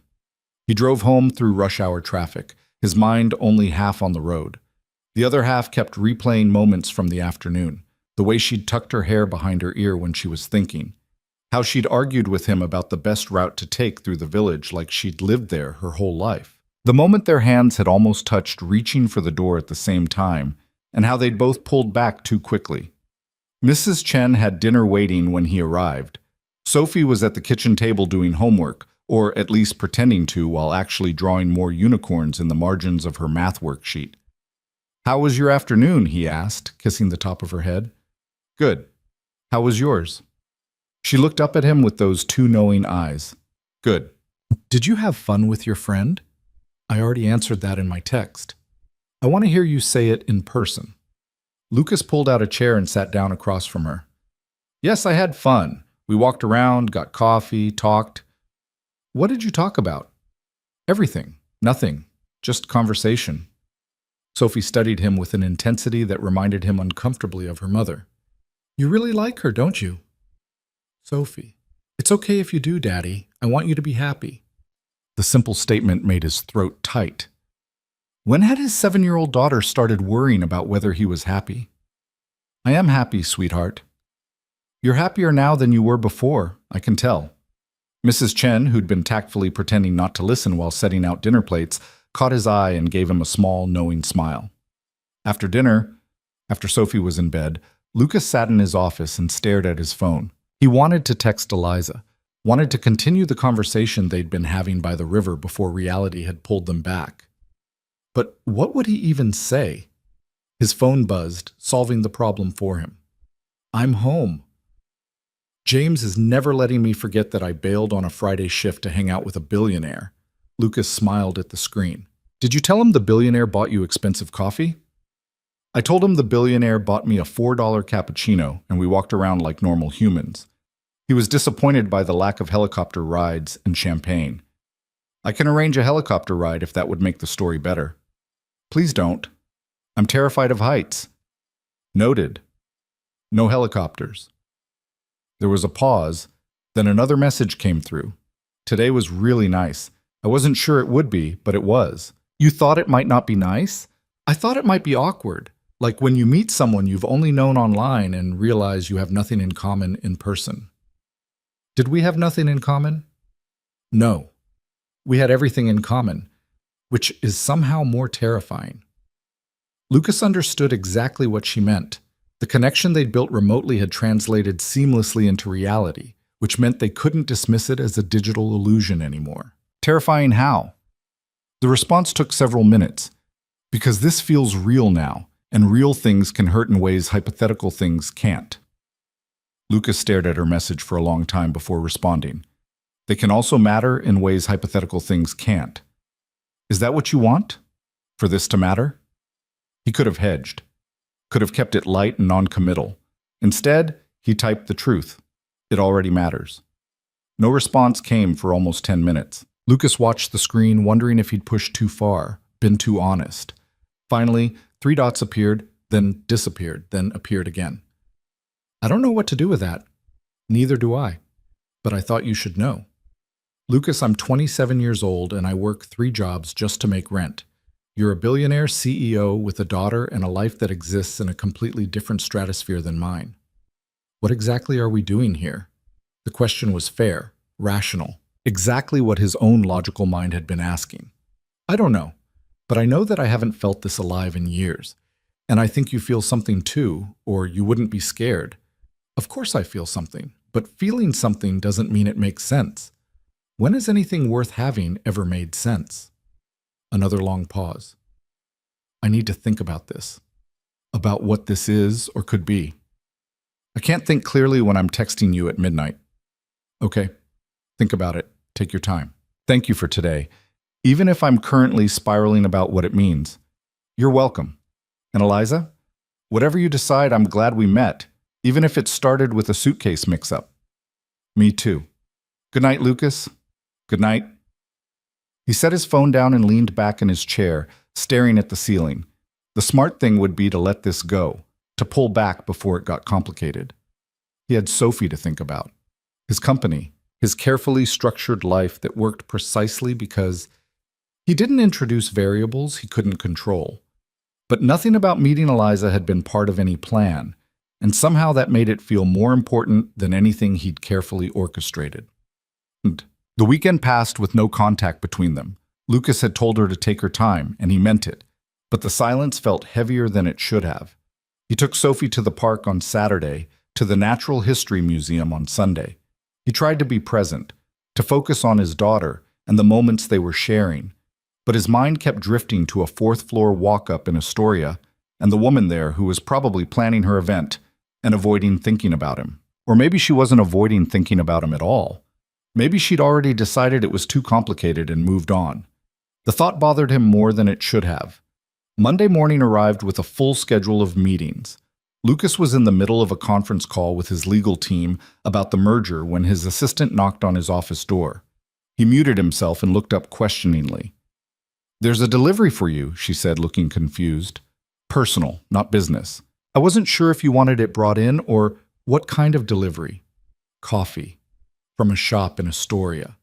The delivery guy said it was important that it still be hot. Lucas unmuted long enough to say he'd be right back, then stepped out of his office. Sure enough, there was a to-go cup sitting on his assistant's desk, still steaming. A note was attached. "You told me to think about it. I thought better with good coffee. Thank you for letting me have the weekend to process. Can we talk tonight?" Lucas picked up the coffee and allowed himself a small smile. His assistant was watching him with undisguised curiosity. "Personal matter," he said, answering her unasked question. "Clearly," she replied, her tone suggesting she had opinions about personal matters that involved coffee deliveries from Astoria. He returned to his call, but the coffee sat on his desk the entire time, a tangible reminder that Eliza hadn't run away from whatever was happening between them. That evening, he called her as soon as Sophie was settled with her homework. She answered on the second ring. "Hi. Hi, thank you for the coffee. That was—" "I know it was dramatic. But I figured if I'm going to spiral about complicated things, I might as well do it with a grand gesture." Lucas laughed. "It was a good grand gesture. I'm glad you thought so. I was worried it might be too much." "It was perfect." A pause. Then Eliza took a breath that Lucas could hear through the phone. "I've been thinking about what you said, about this mattering, and you're right, it does matter. You matter, which is why I need to be honest about something." Lucas sat down, sensing the shift in her tone. "Okay. I'm terrified of this. Of you. Not because you're intimidating. Well, you are, but that's not the main thing. I'm terrified because for the first time in years, I actually care about something beyond just surviving. I care about you, and I have no idea what to do with that." "Join the club," Lucas said softly. "The thing is, I don't do complicated well. I can barely manage my own life. I work 3 jobs. I'm trying to build a business. I have exactly $47 in my checking account right now. I can't be what someone like you needs." "What do you think I need?" "Someone who fits into your world. Someone who knows how to navigate charity galas and business dinners. Someone who wouldn't feel completely out of place in your life." Lucas thought about his life. The endless social obligations he attended out of duty, the conversations that felt hollow, the relationships that existed because they were professionally useful rather than personally meaningful. "You know what I actually need," he said. "I need someone who's honest. Someone who challenges me. Someone who makes me remember what it feels like to want something. Not because it's logical or strategic, but because it matters." "Lucas, I'm not asking you to fit into my world, Eliza. I'm asking if you want to see if we can build something that doesn't belong entirely to either of our worlds." Silence stretched between them, filled with possibility and fear in equal measure. "I don't know how to do that," she said finally. "Neither do I, but I'm willing to figure it out if you are." "What about Sophie? Have you thought about what introducing someone new into her life would mean?" Lucas had thought about it extensively over the weekend. Sophie's the one who noticed I was happier. She's the one who told me I should see you more. I'm not going to introduce anyone into her life casually, but if this is real, if we're going to try to make this real, then yeah, eventually she'd need to be part of that conversation. This is crazy, Eliza said, but her voice had shifted from resistant to wondering. Probably. I have an event to plan. You have a company to run. We barely know each other. We know each other better than I've known anyone in years. We've known each other for 5 weeks, Lucas. And in those 5 weeks, I've told you things I haven't told anyone. You've shared parts of your life you don't usually share. Time isn't always the best measure of connection. He could hear her breathing, could picture her pacing her small apartment while processing everything he was saying. If we do this, she said slowly, we have to be honest about what it is. No pretending. No games. I can't handle games. No games, Lucas agreed. Complete honesty. And we take it slow. I need to focus on this event. I can't afford to get distracted right now. Slow works for me. I have Sophie and work and a merger to finalize. Slow is probably smart. Okay? Okay? Okay, let's try this. Whatever this is. But Lucas, I need you to promise me something. What?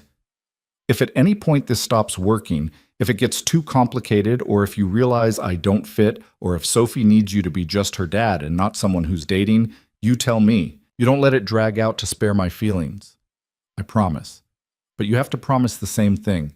If this becomes too much, if it's interfering with your business or your goals, you tell me. Deal.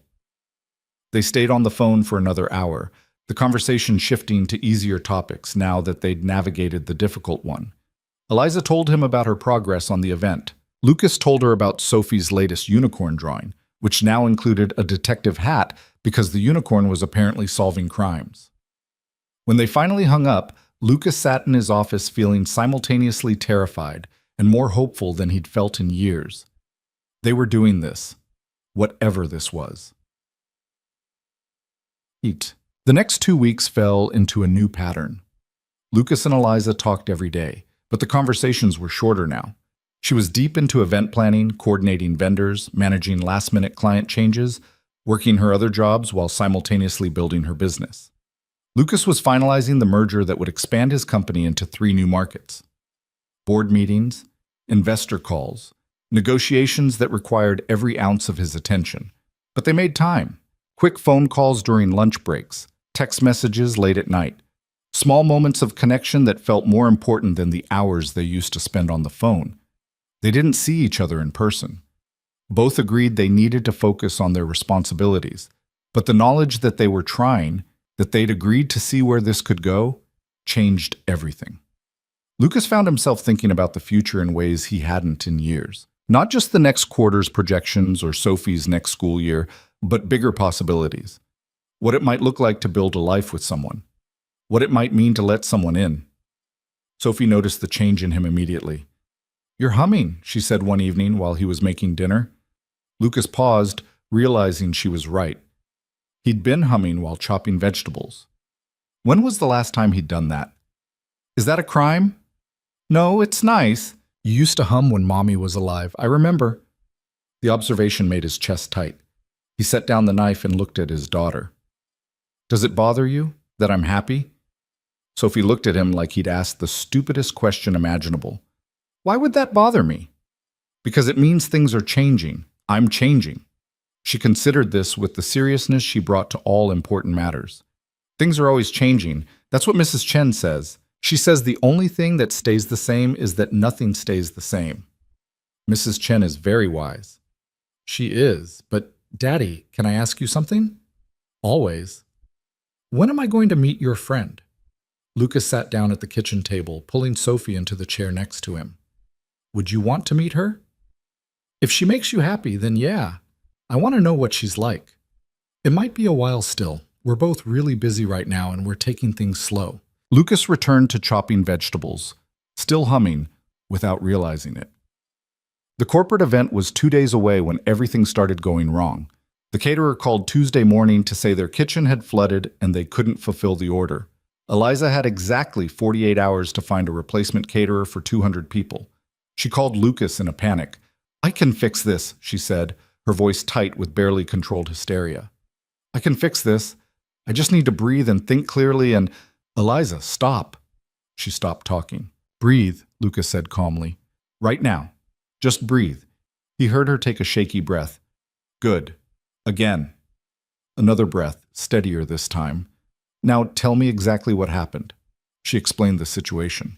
Lucas listened, his mind already working through solutions. "Okay, here's what you're going to do. Call every catering company you researched initially, the ones you ruled out because of price or availability. Tell them exactly what happened and ask if they can help. Be honest about the timeline and the budget. They're all going to say no. Some will, but you only need one yes, and caterers talk to each other. Even if someone can't help, they might know someone who can." Okay, I can do that. And if that doesn't work in the next 6 hours, call me back. I have connections in the restaurant industry. We'll figure something out. "Lucas, I can't ask you to—" "You're not asking, I'm offering. This is your first major event. We're not letting it fail because of a flooded kitchen." He could hear the emotion in her voice when she responded. "Thank you. Call me in 6 hours either way. Let me know what happens." 5 hours later, she called back. "I found someone. A catering company in Red Hook. They had a cancellation for that weekend, and they can do it. It's going to be tight on the budget, but I can make it work." The relief in her voice was palpable. "See, I told you you could handle it. I almost had a heart attack, but yeah, I handled it. Welcome to event planning. Crisis management is half the job." "I hate it." "No, you don't. You love it. You love the challenge of making something work when everyone else would give up." She laughed, and Lucas realized how much he'd missed that sound over the past 2 weeks of shorter conversations. "When is this event again?" he asked. "Thursday evening. Why?" "Just wondering. What time does it start?" 7 p.m. "But I'll be there from noon on setting everything up." "And you're sure you have everything under control?" "As under control as a first-time event planner can have things 2 days before an event. Why are you asking?" "No reason. Just want to make sure you're ready." They talked for a few more minutes before Eliza had to go. Another vendor to confirm, another detail to verify. But before hanging up, she said something that made Lucas's chest warm. "I miss you. I know we talk every day, but I miss actually seeing you." "I miss you too. After this event, can we do the coffee and walking around thing again?" "Absolutely." "Okay, good, because I need something to look forward to besides the terror of pulling off this event. You're going to do great. From your mouth to the universe's ears." After they hung up, Lucas sat in his office thinking. An idea had formed during the conversation. Probably not a smart idea, possibly overstepping, but he couldn't shake it. He called his assistant. "I need you to clear my schedule for Thursday evening." "Sir, you have the investor dinner on Thursday evening, the one that's been scheduled for 2 months. Reschedule it. Tell them something came up." His assistant was silent for a moment, clearly trying to process this unprecedented request. Lucas never rescheduled investor dinners. "May I ask why?" "Personal matter." Does this personal matter have anything to do with the coffee delivery from Astoria?" Lucas smiled despite himself. "Possibly. I'll reschedule the dinner." Thursday arrived with crisp November weather, the kind of evening that made New York feel magical despite its chaos. Lucas dropped Sophie at a friend's house for a sleepover, drove to Brooklyn, and parked near the converted warehouse where Eliza's event was being held. It was 6:30 p.m. The event started in 30 minutes. He stood across the street, watching people in business attire arrive. Caterers moved in and out carrying trays. String lights twinkled in the windows. Everything looked professional. Polished, perfect. Lucas wondered if Eliza would be angry that he'd come without telling her. Wondered if showing up unannounced crossed a line they'd established about taking things slow. But he'd wanted to see her in her element. Wanted to witness the moment she'd been working toward for weeks. At 6:55, the doors closed and the event officially began. Lucas crossed the street and approached the entrance. A young woman with a clipboard stood by the door. "Good evening. Name, please?" "Lucas Hale. I'm not on the list, but I'm a friend of the event coordinator." The woman checked her clipboard, then looked up at him with recognition. "You're Lucas Hale? Like Hale Enterprises Lucas Hale?" "Yes." "Please, come in. I'll let Ms. Moore know you're here." The warehouse had been transformed into an elegant event space. Round tables with white linens, centerpieces of autumn flowers, a small stage with professional lighting, servers circulated with appetizers and drinks. Soft jazz played from speakers positioned throughout the space. Lucas accepted a glass of wine from a passing server and took in the scene. It was impressive. Really impressive. Eliza had done this with no prior experience, working 3 jobs, managing a tiny budget. She appeared from a doorway near the back, wearing black pants and a silk blouse, her hair pulled back professionally. She was talking to someone on a headset, clearly coordinating something backstage. Then she saw him. Her expression cycled through surprise, confusion, and something that looked like joy before settling into a slightly exasperated smile. She finished her conversation, pulled off the headset, and walked over to him. "What are you doing here?" she asked, but there was no anger in her voice, just wonder. "I wanted to see you succeed." "Lucas, you can't just show up at my event. What if my clients see you? What if they realize I know Lucas Hale and think that's the only reason I got this contract? Then I'll stay in the back and be invisible, but I wanted to be here, to support you." Eliza looked at him for a long moment, then shook her head with a smile. "You're impossible." "I've been told that before." "Stay here. Don't talk to anyone.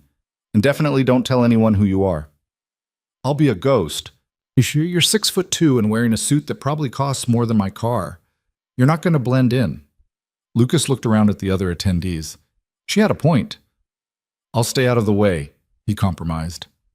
Eliza squeezed his hand quickly, a gesture so brief he almost missed it, then disappeared back into coordinator mode, moving through the space, checking details, talking to servers, ensuring everything ran smoothly. Lucas found a spot near the back wall where he could watch without being obtrusive. Over the next 2 hours, he witnessed Eliza in action. She handled a minor crisis with the AV system without anyone noticing.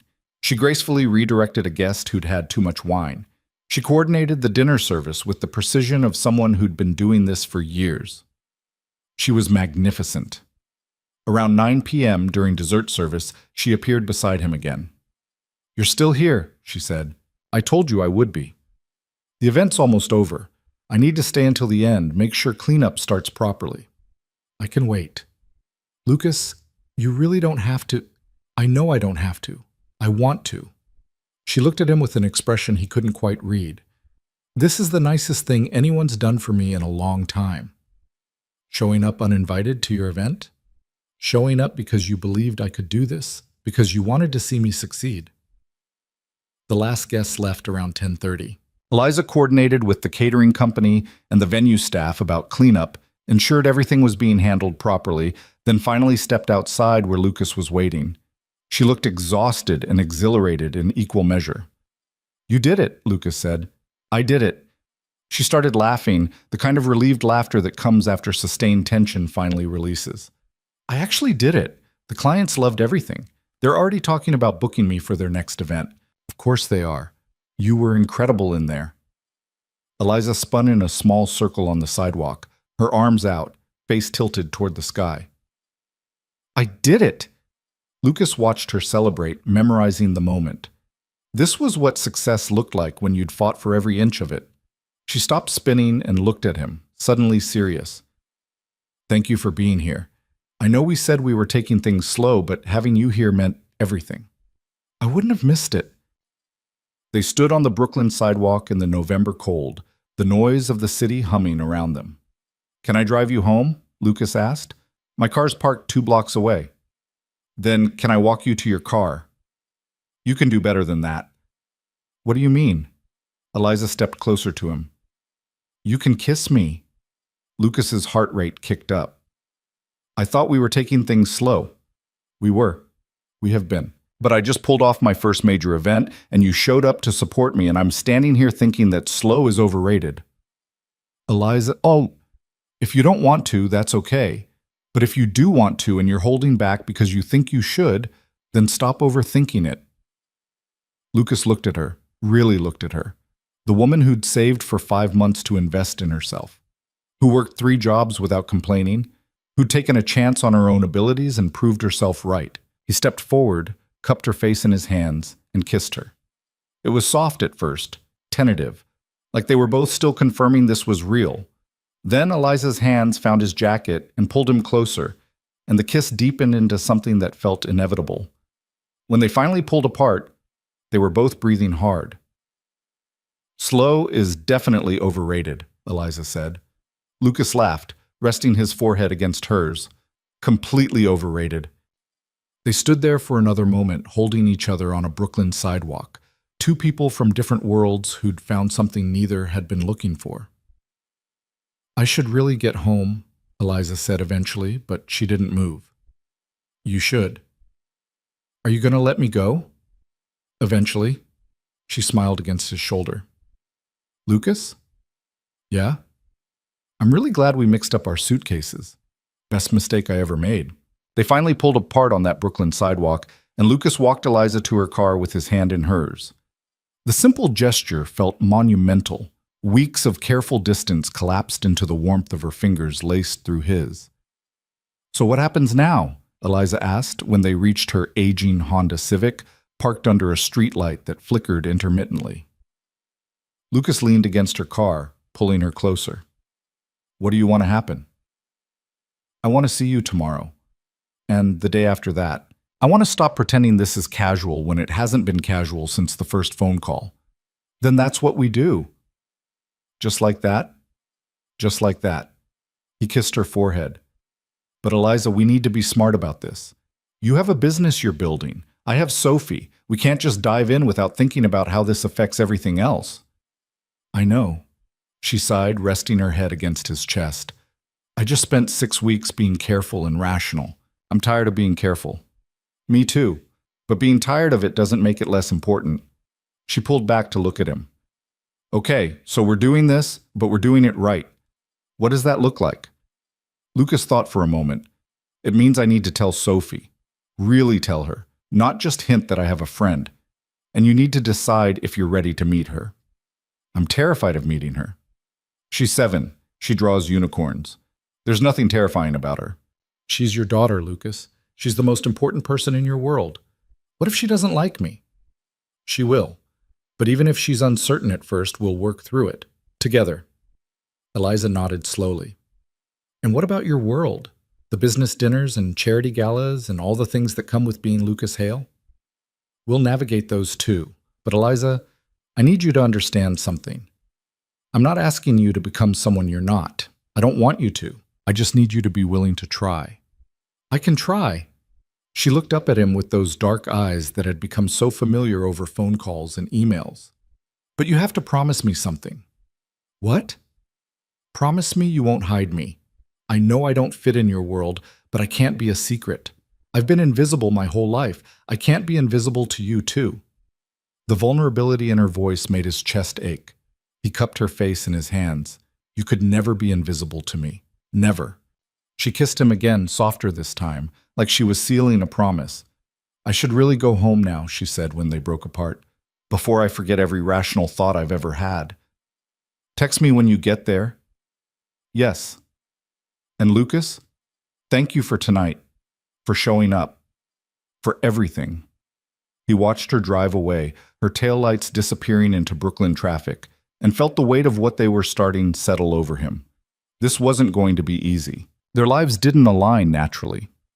But standing there in the cold November night, Lucas couldn't remember the last time something had felt this right. The conversation with Sophie happened the next morning over Saturday pancakes. Lucas had barely slept, running through different ways to explain to his 7-year-old daughter that he was dating someone. Every approach felt either too serious or too casual.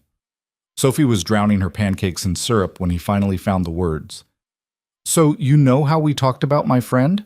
The one I've been helping with her business?" Sophie looked up, immediately alert.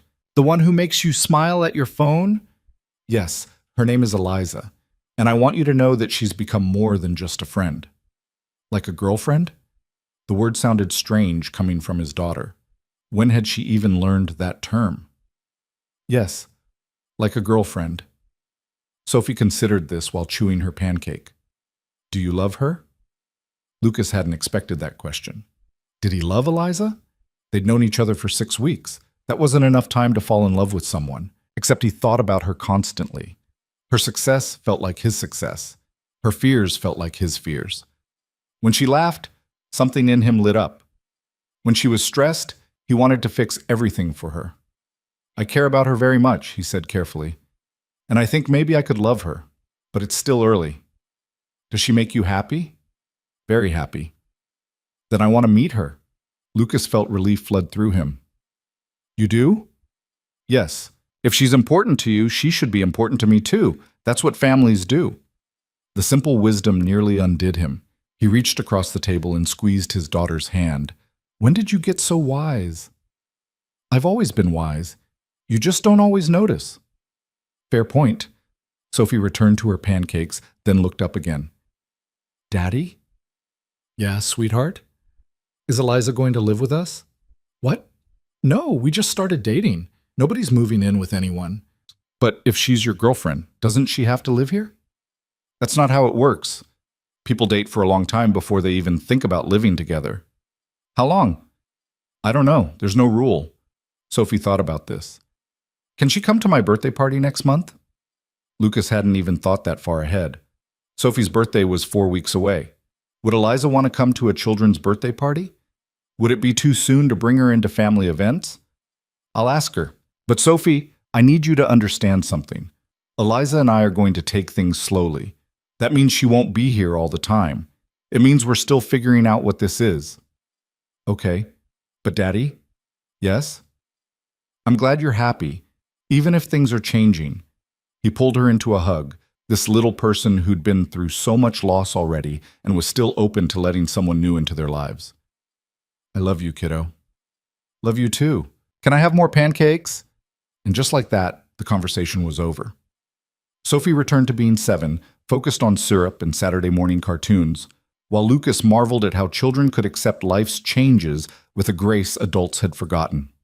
Meeting Sophie was scheduled for the following Saturday, a full week after the event. Lucas suggested lunch at a casual restaurant in the West Village, neutral territory where everyone could feel comfortable. Eliza spent the entire week in a state of controlled panic. What if she hates me? She asked Lucas during one of their nightly phone calls. She won't hate you. What if I say something wrong? What if I treat her too much like a kid, or not enough like a kid? Eliza, breathe. You're meeting a 7-year-old, not the Queen of England.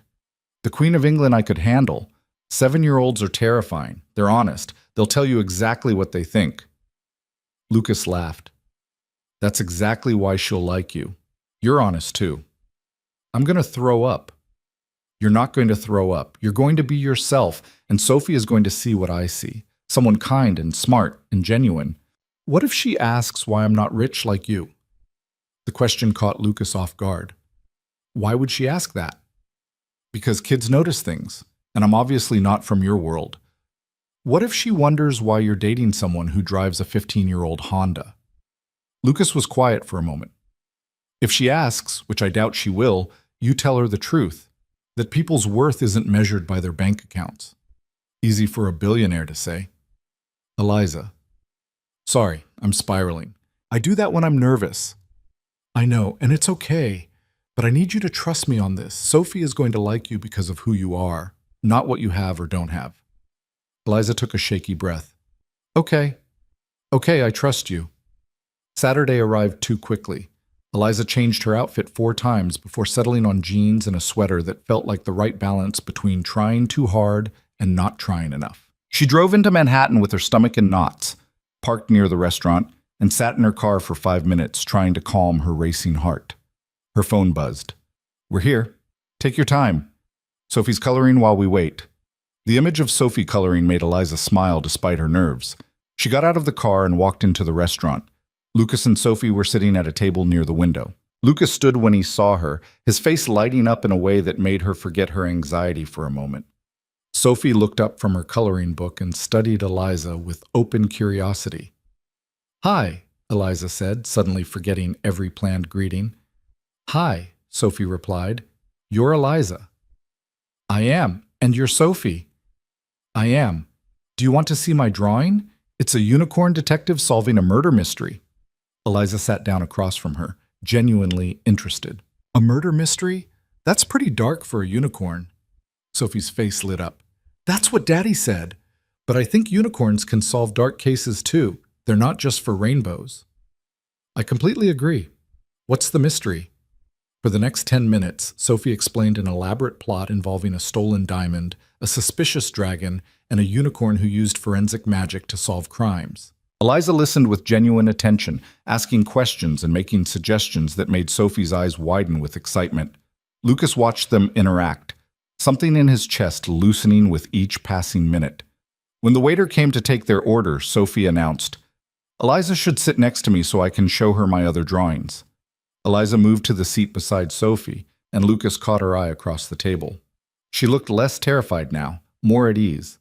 Lunch continued easily. Sophie asked Eliza what she did for work, and Eliza explained event planning in terms a 7-year-old could understand.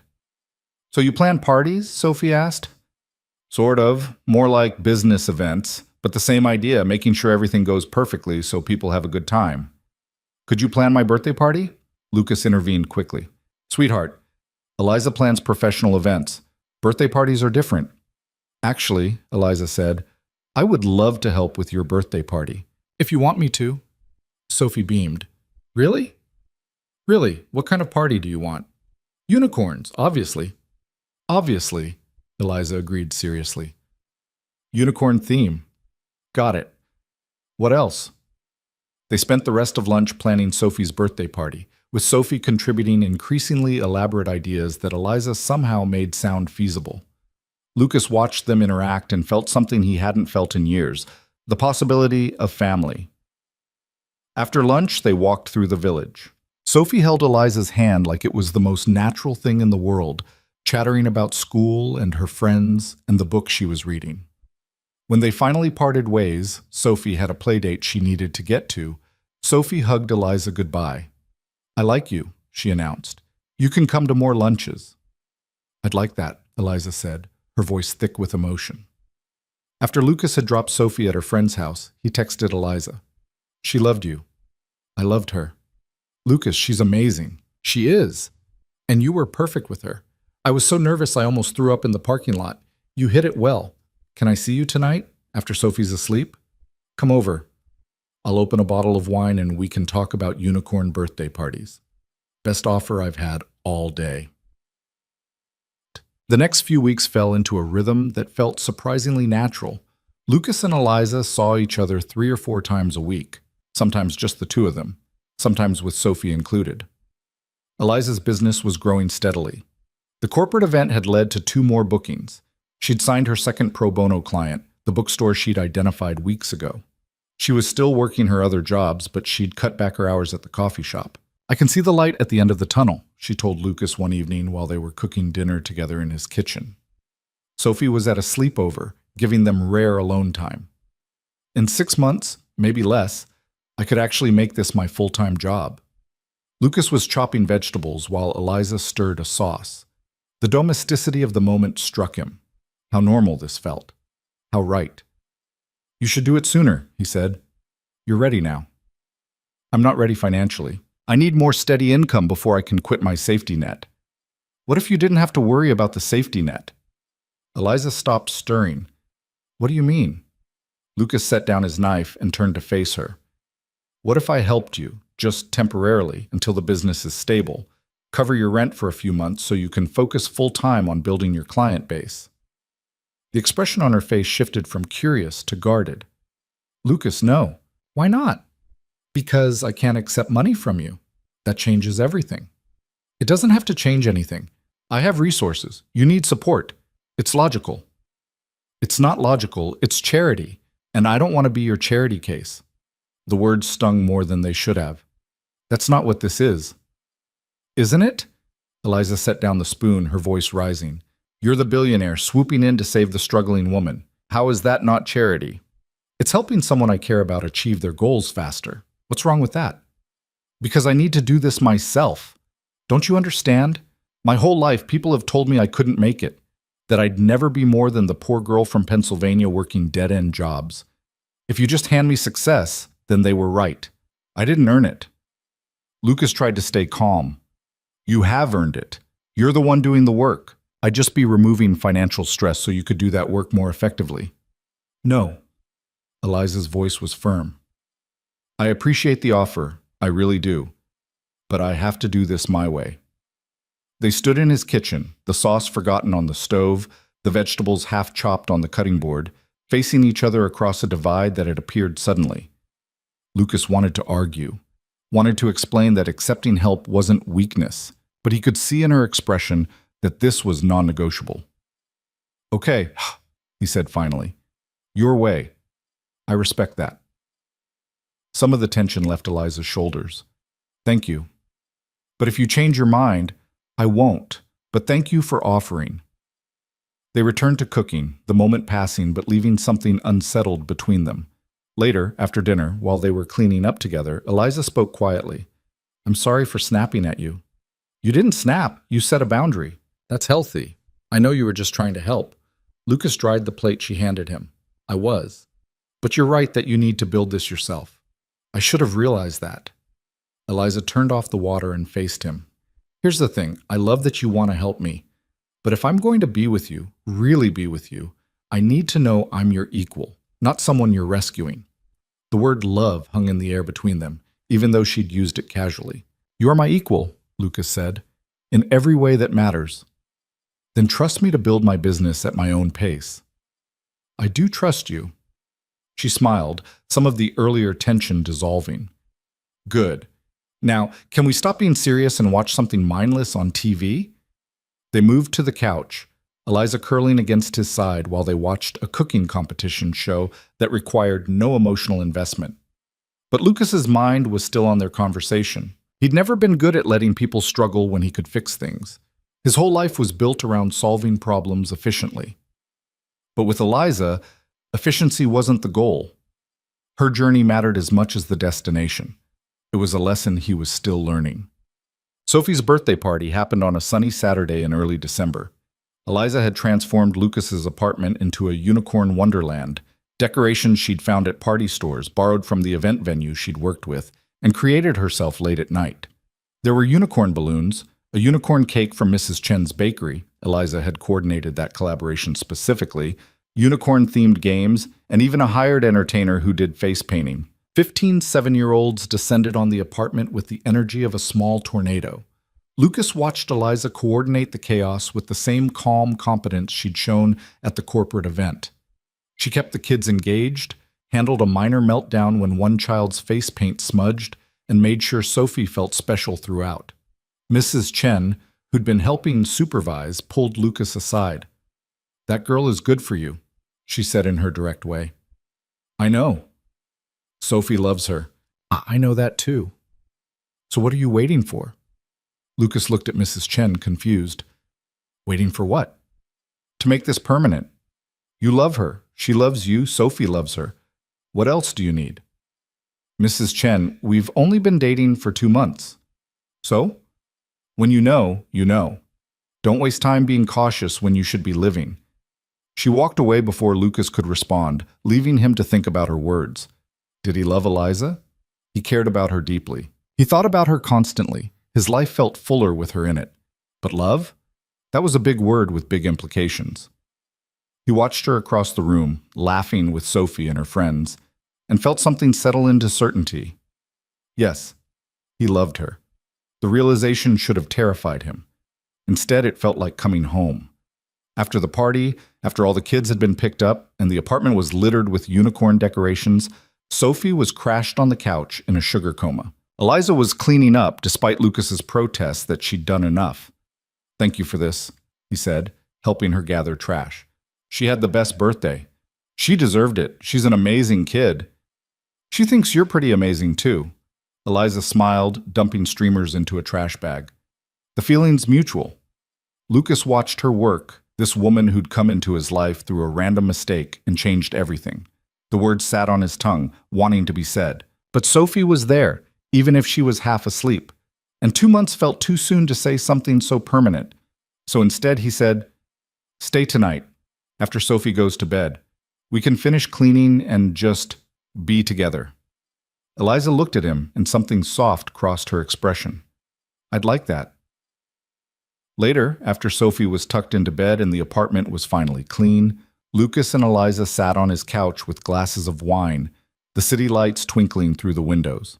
"Can I tell you something?" Eliza asked, her head resting on his shoulder. "Always. I'm falling in love with you. Actually, that's not accurate. I've already fallen. I'm in love with you." Lucas's heart rate kicked up. She'd said it. She'd said the words he'd been thinking all day. He shifted so he could look at her properly. "You are?" "Yes. I know it's fast. I know we probably should wait longer before saying things like this, but I'm tired of being careful. I love you, Lucas. And I love Sophie. And I love this life we're starting to build together." Lucas cupped her face in his hands. "I love you too. I was going to wait to tell you because I thought 2 months was too soon, but Mrs. Chen told me today that when you know, you know." Eliza laughed. "Mrs. Chen is wise. She really is." He kissed her then, deep and thorough, trying to communicate everything he felt. When they broke apart, Eliza was smiling. "So what happens now?" she asked. "Now we keep doing what we're doing, building this together. No rush, no pressure, just us." "I like the sound of that." They stayed up late talking about the future, not making concrete plans, but exploring possibilities. What it might look like if Eliza eventually moved in. How they'd navigate Sophie getting older and needing more from both of them. The logistics of blending their very different lives. It was all theoretical, but it felt important. Felt like laying a foundation for something that could last. 3 months later, in early March, Eliza hit a milestone she'd been working toward since that first training program in Boston. She'd quit all her other jobs. Her consulting business was generating enough steady income that she could focus on it full-time. She had 8 clients, a waiting list, and had just hired her first employee, James from the coffee shop, who'd decided he wanted to work in marketing more than finish his degree. Lucas took her to dinner at a fancy restaurant in Tribeca to celebrate. Not the Brazilian place where they'd first eaten together, but somewhere nicer, somewhere that felt appropriate for marking success.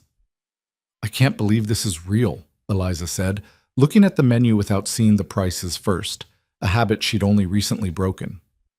6 months ago, I was working 3 jobs and barely making rent. 6 months ago, you were also planning your first major event and learning to trust yourself," Lucas pointed out.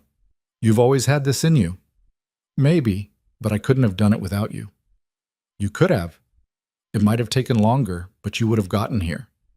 Eliza reached across the table and took his hand. "Still, thank you for believing in me when I didn't believe in myself." They ordered dinner and talked about her business plans. She wanted to expand beyond event planning into full-service brand consulting. She'd identified a gap in the market for businesses too small for major agencies, but too ambitious for basic freelancers. Lucas loved listening to her talk about her work, loved seeing her confidence grow with each success. After dinner, they walked through the city hand in hand. It was one of those perfect March evenings when winter was finally releasing its grip and spring felt possible. "Can I ask you something?" Eliza said as they walked past a park where early flowers were starting to bloom. "Of course." "Where do you see this going?" "Us, I mean." Lucas stopped walking and turned to face her. "Where do you want it to go?" I asked first. He thought about how to answer honestly. "I see it going everywhere. I see you moving in eventually, when you're ready. I see us building a life together. I see Sophie getting older with you as part of her world. I see marriage, maybe more kids if you want them. I see everything, Eliza." She looked up at him with tears in her eyes. "That's a lot of everything." "Too much?" "No, it's perfect, because that's what I see too." Lucas pulled her close, holding her in the middle of the sidewalk while people streamed past them. "I don't know the timeline," he said into her hair. "I don't know if that's 2 years from now or 5 years from now, but I know I want to build that future with you." "Me too," she whispered. They stood there holding each other, 2 people who'd met by accident and stayed by choice, finding their way towards something neither had been looking for, but both desperately needed. The proposal happened 6 months later in September, almost exactly a year after the suitcase mix-up. Lucas had planned it carefully, but not elaborately. He knew Eliza would hate anything too public or showy, so instead he did something simple. He took her back to the Brazilian restaurant where they'd had their first real conversation. The same table by the window if possible, which he'd arranged in advance. Sophie was in on the plan. She'd helped pick out the ring, a simple band with a single diamond, elegant but not ostentatious. Something that fit Eliza's style perfectly. They ordered the same dishes they'd had a year ago. Lucas was so nervous he barely tasted his food. "You're quiet tonight?" Eliza observed. "Everything okay?" "Everything's perfect. I'm just thinking." About? About how different my life is now than it was a year ago. Eliza smiled. "Mine too. Best accidental suitcase swap ever." Do you ever think about what would have happened if we'd noticed the mix-up immediately? If we'd never had to exchange luggage? Sometimes, but I don't think we would have had the same conversation we did. You wouldn't have read my notebook. I wouldn't have been nervous about meeting you. We would have just been two strangers passing in an airport. Fate works in mysterious ways. Are you getting philosophical on me? Lucas reached into his jacket pocket and pulled out a small box. Maybe a little. Eliza's eyes widened when she saw the box. "Lucas, let me say this first," he interrupted gently. "A year ago, I was going through the motions of life, successful on paper, but empty in all the ways that mattered. Then I grabbed the wrong suitcase and met someone who reminded me what it felt like to actually live." He opened the box, revealing the ring. Eliza's hand flew to her mouth. "You challenged me," Lucas continued. "You made me better. You loved Sophie like she was your own. You built something amazing while refusing to let me make it easy for you. You made me remember that the best things in life are the ones you have to fight for." Tears were streaming down Eliza's face now. "Eliza Moore, I love you. Sophie loves you. We want you to be part of our family officially. Will you marry me?" The restaurant had gone quiet around them. Other diners were watching, but Lucas only saw Eliza. She was nodding before she could speak. "Yes. Yes, of course, yes." Lucas slipped the ring onto her finger, then stood and pulled her into his arms. The restaurant erupted in applause, but they barely noticed. "I love you," Eliza said against his shoulder. "I love you so much." "I love you too." They kissed right there in the restaurant, surrounded by strangers celebrating their moment, and Lucas felt complete in a way he hadn't since before his first wife died. This was different, he knew.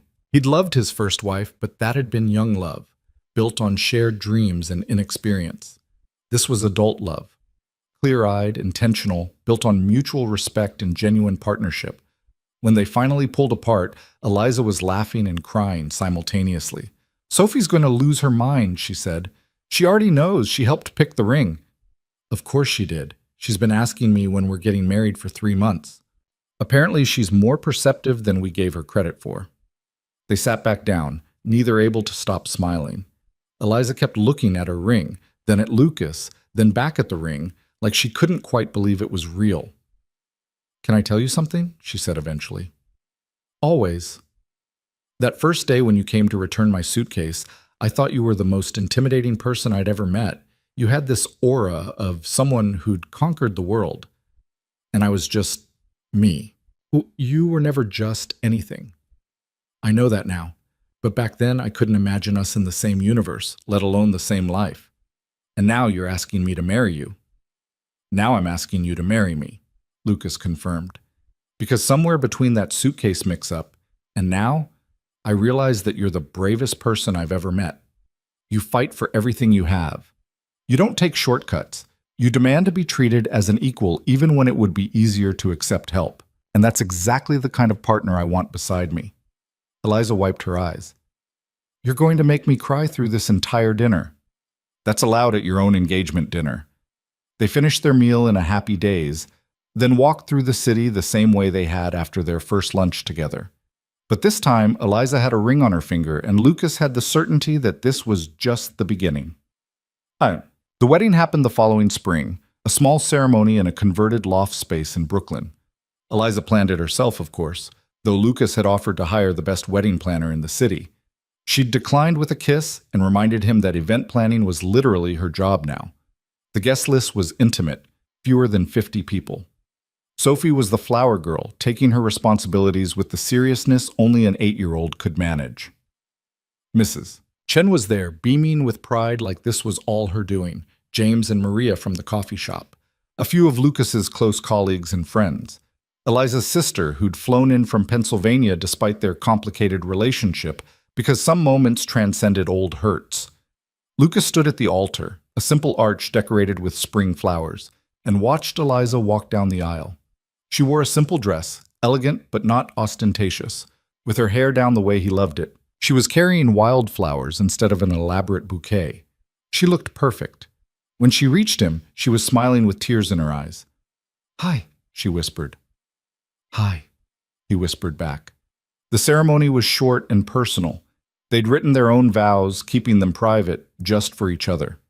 Lucas promised to support her dreams while respecting her independence. To love her daughter, because Sophie was theirs now, not just his, with everything he had. To remember that the best things in life were the ones you didn't plan for.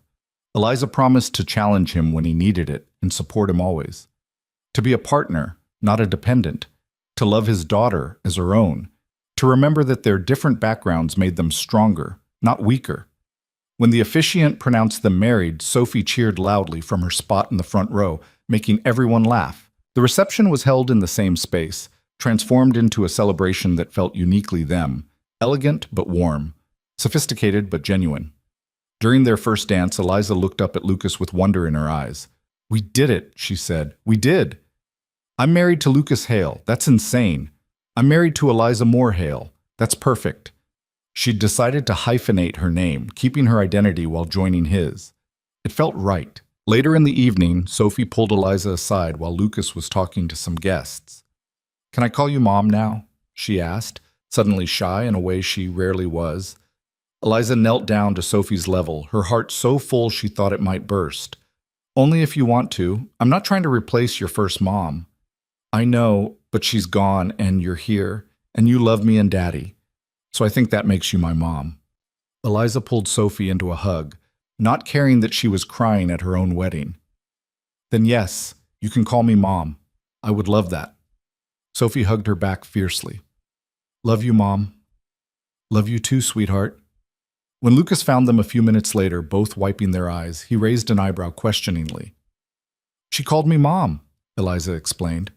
Lucas's expression softened. He pulled both of them into a hug, his wife and his daughter, the two people who made his world complete. The party continued late into the night. People danced and laughed and celebrated this unlikely love story. The billionaire and the struggling consultant who'd met through a suitcase mix-up and built something real from that accident. Near the end of the evening, Eliza found herself standing by the window overlooking Brooklyn, Lucas coming up behind her and wrapping his arms around her waist. "Happy?" he asked, deliriously. "Any regrets?"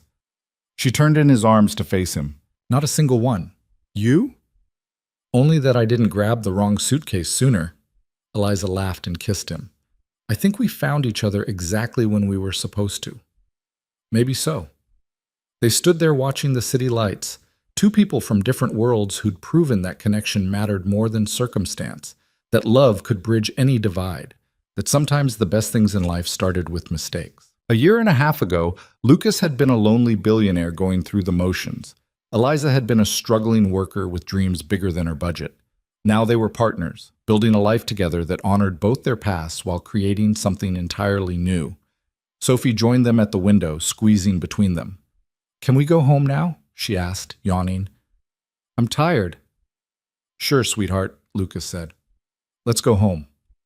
Home. The word meant something different now than it had 18 months ago. It wasn't just a place. It was the three of them together, wherever they were. They said goodbye to their guests, thanked everyone for coming, and drove home through the spring night, Lucas, Eliza, and Sophie. A family built from chance and choice, from mistakes and miracles, from the simple act of two strangers grabbing the wrong luggage on an ordinary Tuesday evening. And as Lucas unlocked the door to their apartment, Eliza had officially moved in 3 months ago, he realized that Mrs. Chen had been right all along. When you know, you know. And he'd known since the moment he'd read that notebook full of dreams and determination, since the first phone call when they'd talked for 40 minutes about nothing and everything, since the afternoon by the Hudson River, when he'd admitted this mattered. He'd known Eliza was his future. And now, with a ring on her finger and Sophie calling her mom and a whole life stretched out ahead of them, that future was finally here. Perfect. Unexpected. Exactly right.